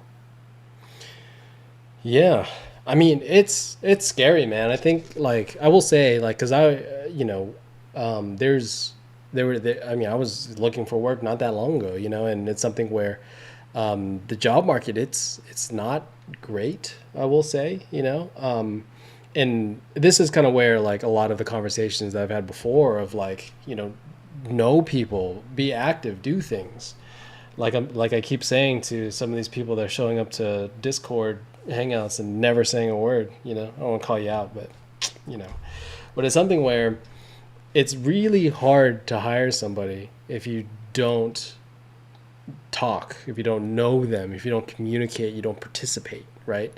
You know, it's, you could do whatever it is you want to do, but being hired at a place is so difficult by itself, just on its own is so difficult. And by not being part of the community and not talking, it makes it even harder, right?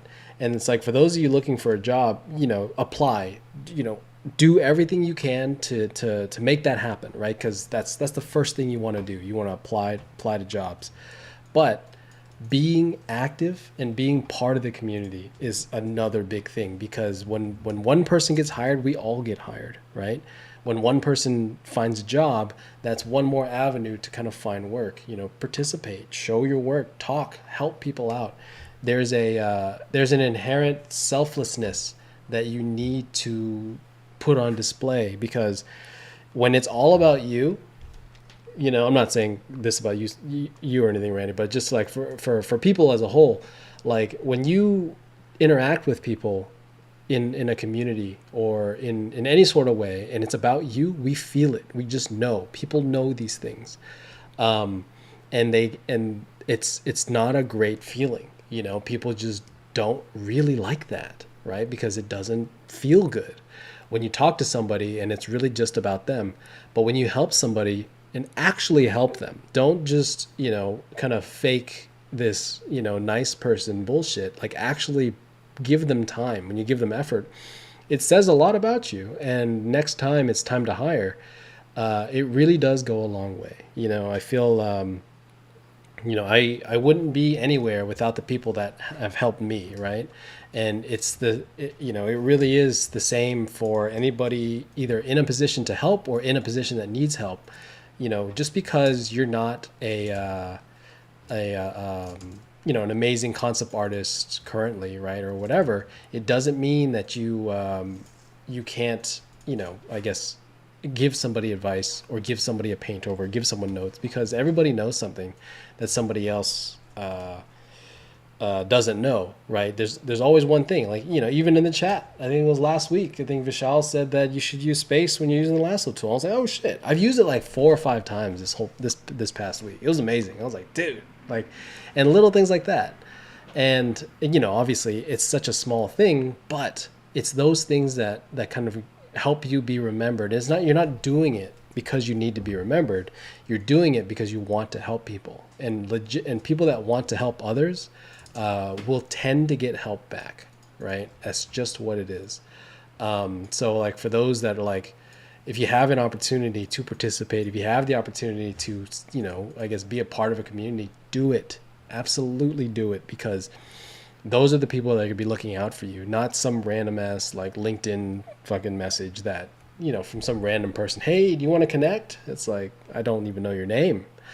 But people that actually like go out of their way and do things usually kind of get something back. I can't promise you when, and don't do it with the intention of getting that help back. You're just doing because you want to help, right? And people will respect that, you know. It's the smallest things. It's things like that really make things easier, because when you're trying to find work, that's the difference, right? You have to remember, everybody that's applying for work, right, has just as much experience, if not more, than you do, right?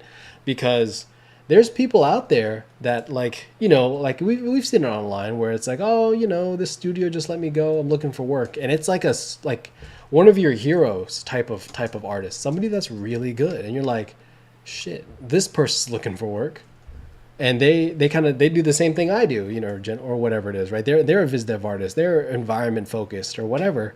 How the hell am I supposed to compete with this person? Like this, I would never get a job over this person, right?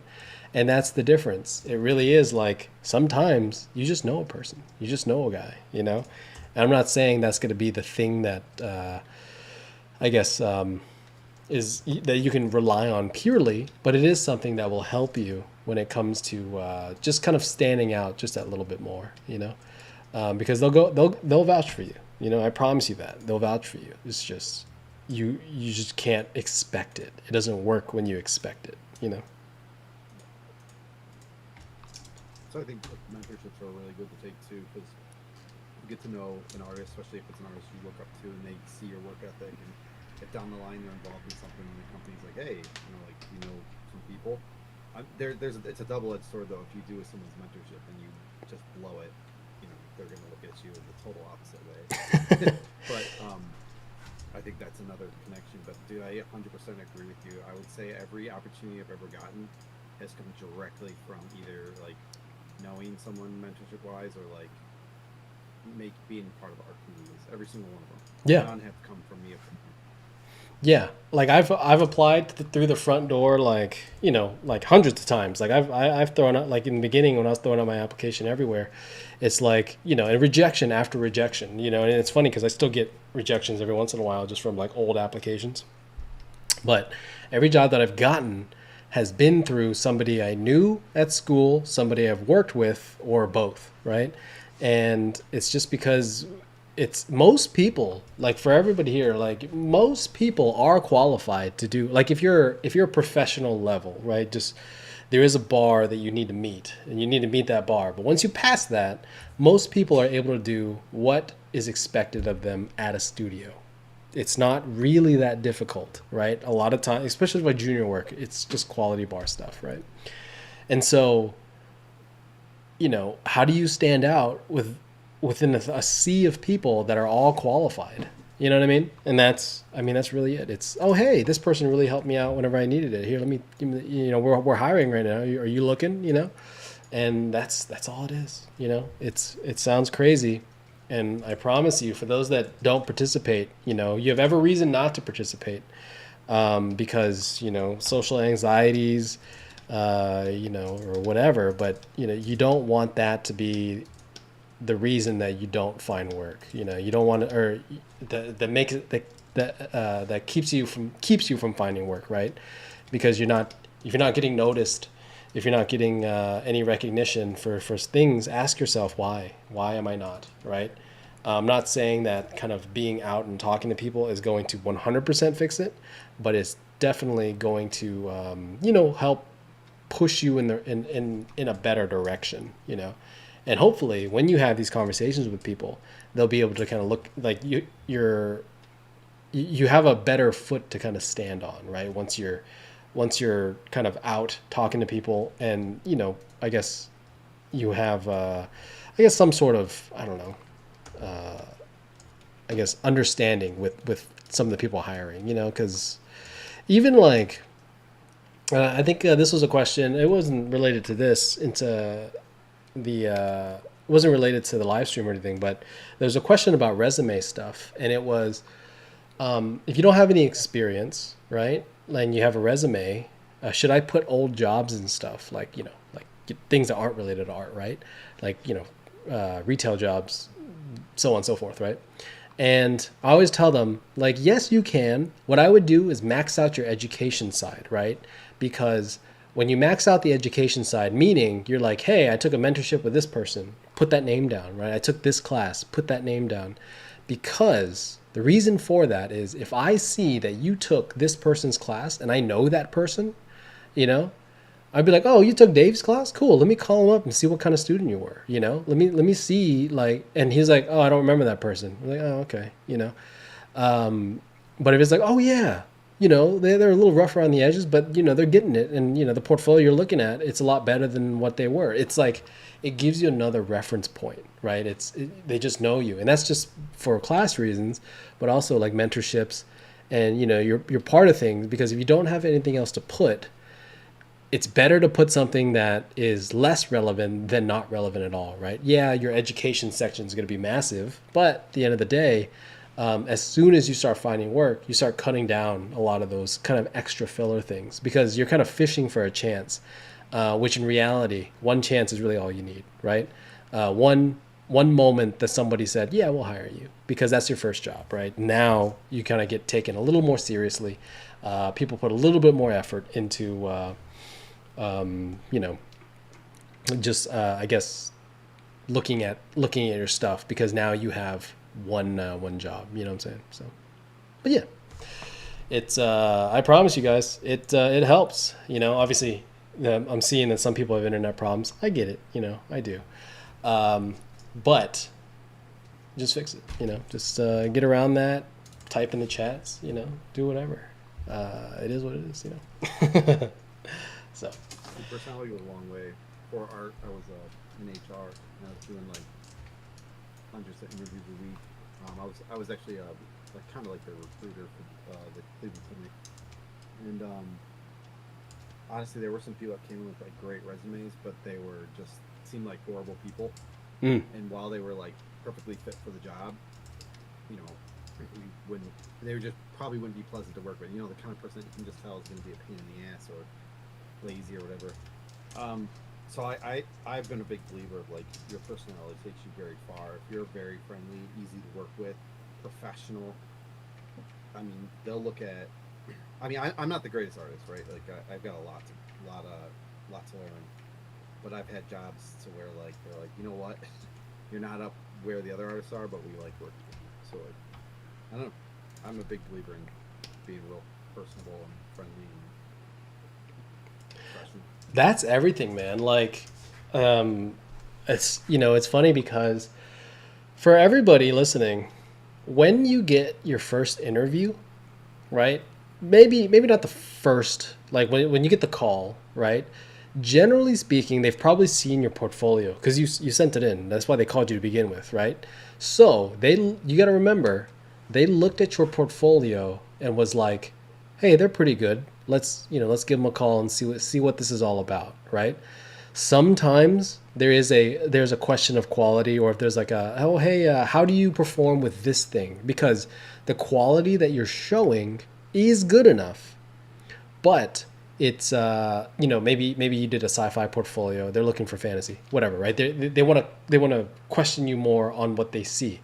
But the key thing to understand is that means your quality is good enough, right? That means that you hit, like, obviously we can always be better, but there's a level that you're like, you got pretty close, and they're willing to give you a chance. So now it comes down to, are you cool to work with or not? Because we're going to have to see your ass for 40 hours a week, you know? We're going to have to work directly with you. Are you nice or not? We've literally like just said no to rock star artists because they have this weird personality. Like during an interview of all times, like when everyone's on their best behavior, like a little bit of something came out and you're like, that's kind of weird, you know? And it's not about oftentimes when you get that first call, it's usually not about skill anymore, because you've already kind of got past that point. They've already saw your portfolio. Sometimes they'll give you a test, which is a whole other thing, but it's sometimes, there's little quality things they want to check, but they deemed you worthy enough, because if you weren't good enough, it doesn't matter how nice you are, you just can't keep up quite yet, which isn't, it's not your fault. You just need more time, right? And so Like it really is when you get that first interview, it's usually personality. It's like, are you cool to work with? Yeah, I'll work with a B level artist or even a C level artist over like an S level artist that's an asshole, because it's just a nightmare to work with this person. You know, you give them an assignment and they like talk back, or you know, you give them notes and you know they get offended by it or whatever, or they have their own inputs and they don't follow directions. It doesn't matter how good you are because you don't work well with the team, and that's what they're looking for during those other interviews. You know, so just remember that. You know, and a big way to show that, you know, like what Randy was just saying, like mentorships are great for that.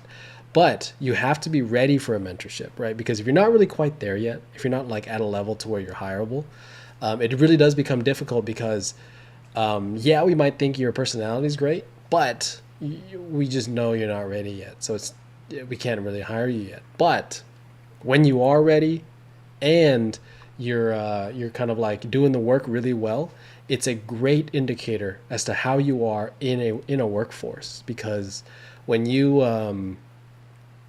go and like do a mentorship with somebody, you're basically just simulating a work setting, right? You have an art director, or like you're the teacher is the art director and you're the artist, right? And they give you an assignment and you do it, and that's a good reflection of how you're going to be in the studio, right? I've had mentorships before where I'm like, I don't know if I'll hire you because your personality is kind of, you know, obviously that doesn't change what we're doing in the mentorship, but it is a reflection on you. So you really do want to try your best and you know, do what you can. Obviously, you know, there's understandings that need to be had where it's like, you know, things happen, things get busy, this and that. I don't really care that much. But when you are in the kind of sights of a professional, you want to make sure that you do the best you can, you know, because you never know when they're looking, right? Just like what I was talking about last week, where I was like, you know, we're like actively looking for people, and then you have people like not doing work, not, you know, making excuses, doing these things, and they're great excuses, you know, but at the end of the day, it's like that you just never know when somebody's looking. You can't know that. So what you have to just do what you can and put your best foot forward, be professional, you know, be around, be helpful, because the people that are very nice people to be around, very cool people to work with, that's who gets hired, right? Generally speaking, because the assholes, they might get hired first. They might get hired for their first job, but they won't keep it. You know, they won't kind of maintain that job because people know, you know, people know. So, but all right. So going back to this real quick, right? We have, you know, kind of a thing. You know, I'm going to finish this off throughout the week. I'm going to kind of push this to a little bit of a higher level, right? There's some things I still want to address. There's some things I want to put in there. But hopefully you can kind of see where it's coming from, you know, from what it was to what it is now. I'll kind of do a full breakdown next week before we start the August live stream plus things. But for now, it's like, you know, the first steps really were, you know, block it out, create something interesting, create something that, you know, is impactful, something that you feel is fun. The second version, right, the second week that we did, we kind of took all the designs we did and tried to apply it into one thing, make something more interesting, make something cool, really just refine our ideas better. Week 3, right, just trying to make the materials look like what they look like. If you have 3D and you're using it, you know, you can kind of skip that, not skip it, but there's a bit of a shortcut with 3D in that, but you still have to paint, you still have to like create something to make it look illustrated. And then now, right, applying details, getting some of the finer things, you know, addressing some, you know, very small things, right, because we work from big to small, right. So hopefully this week I'm going to have a good amount of time to just kind of push this to final. But yeah, hopefully it's looking cool. We'll fully break this down next week just to kind of show you like where we started, where we ended before we start August's live stream. So as a reminder for everybody, August's live stream is starting next week. We're going to be doing illustration techniques. So I'm going to take probably like a thumbnail kind of painting to start with. I'm going to skip that kind of first step. The reason for that is because you've seen me do that a million times. If you haven't, you know, check out some of the other streams. I can point you to specific ones next week once that happens. But I'm going to kind of show you what I do to, if I were to get an illustration job, if I got something from Magic or whatever, and say, hey, take this painting to finish, right? What happens at that point in time, right? That kind of final step that takes like 30, 40 hours. Everything that I do from step 1 to step 4, right? In this case, step 4 weeks, to kind of make that a thing. So if you would like to participate, this is kind of where it gets a little bit special, right? If you'd like to participate, you can join the Livestream Plus and put your illustrations for like comments and critiques in that group. The reason this one's going to be a little bit different is because we're starting from a painting that already exists. So for those of you that are just kind of looking to improve your paintings, right, make the image quality a little bit better, this is your chance to just take one of your old paintings, right? It can be relatively new, like you're working on it now, or it could be an old painting that you could probably just make better, right? Bring those with you, submit it. We're just doing one painting, so just kind of keep that in mind. If you'd like to follow along, right, please do. If you want feedback, please join the Livestream Plus. You still have like a week or so before we even start, so you do have time. But I just kind of want to remind you before we get started. That way, hopefully by the end of it, you can kind of come out with some cool portfolio pieces, right? Because that's the goal of all this, right? For everybody watching this, obviously it's July. This is week 7. We skipped 2. So we have 5 different projects at this point, right? In this point in time, and me doing just like one, a session a week, for however long. And all of these pieces can essentially be put in my portfolio, right? Whether I like want to or not, who truly knows, but even on my website, half of them are there. And so, it's something where just do the work, right? Just put the time into it, give it the effort that it needs, because right now it's a little bit slow to where you do it one at a time. But after a good amount of time, you have a certain amount of paintings, follow along, participate. It really helps.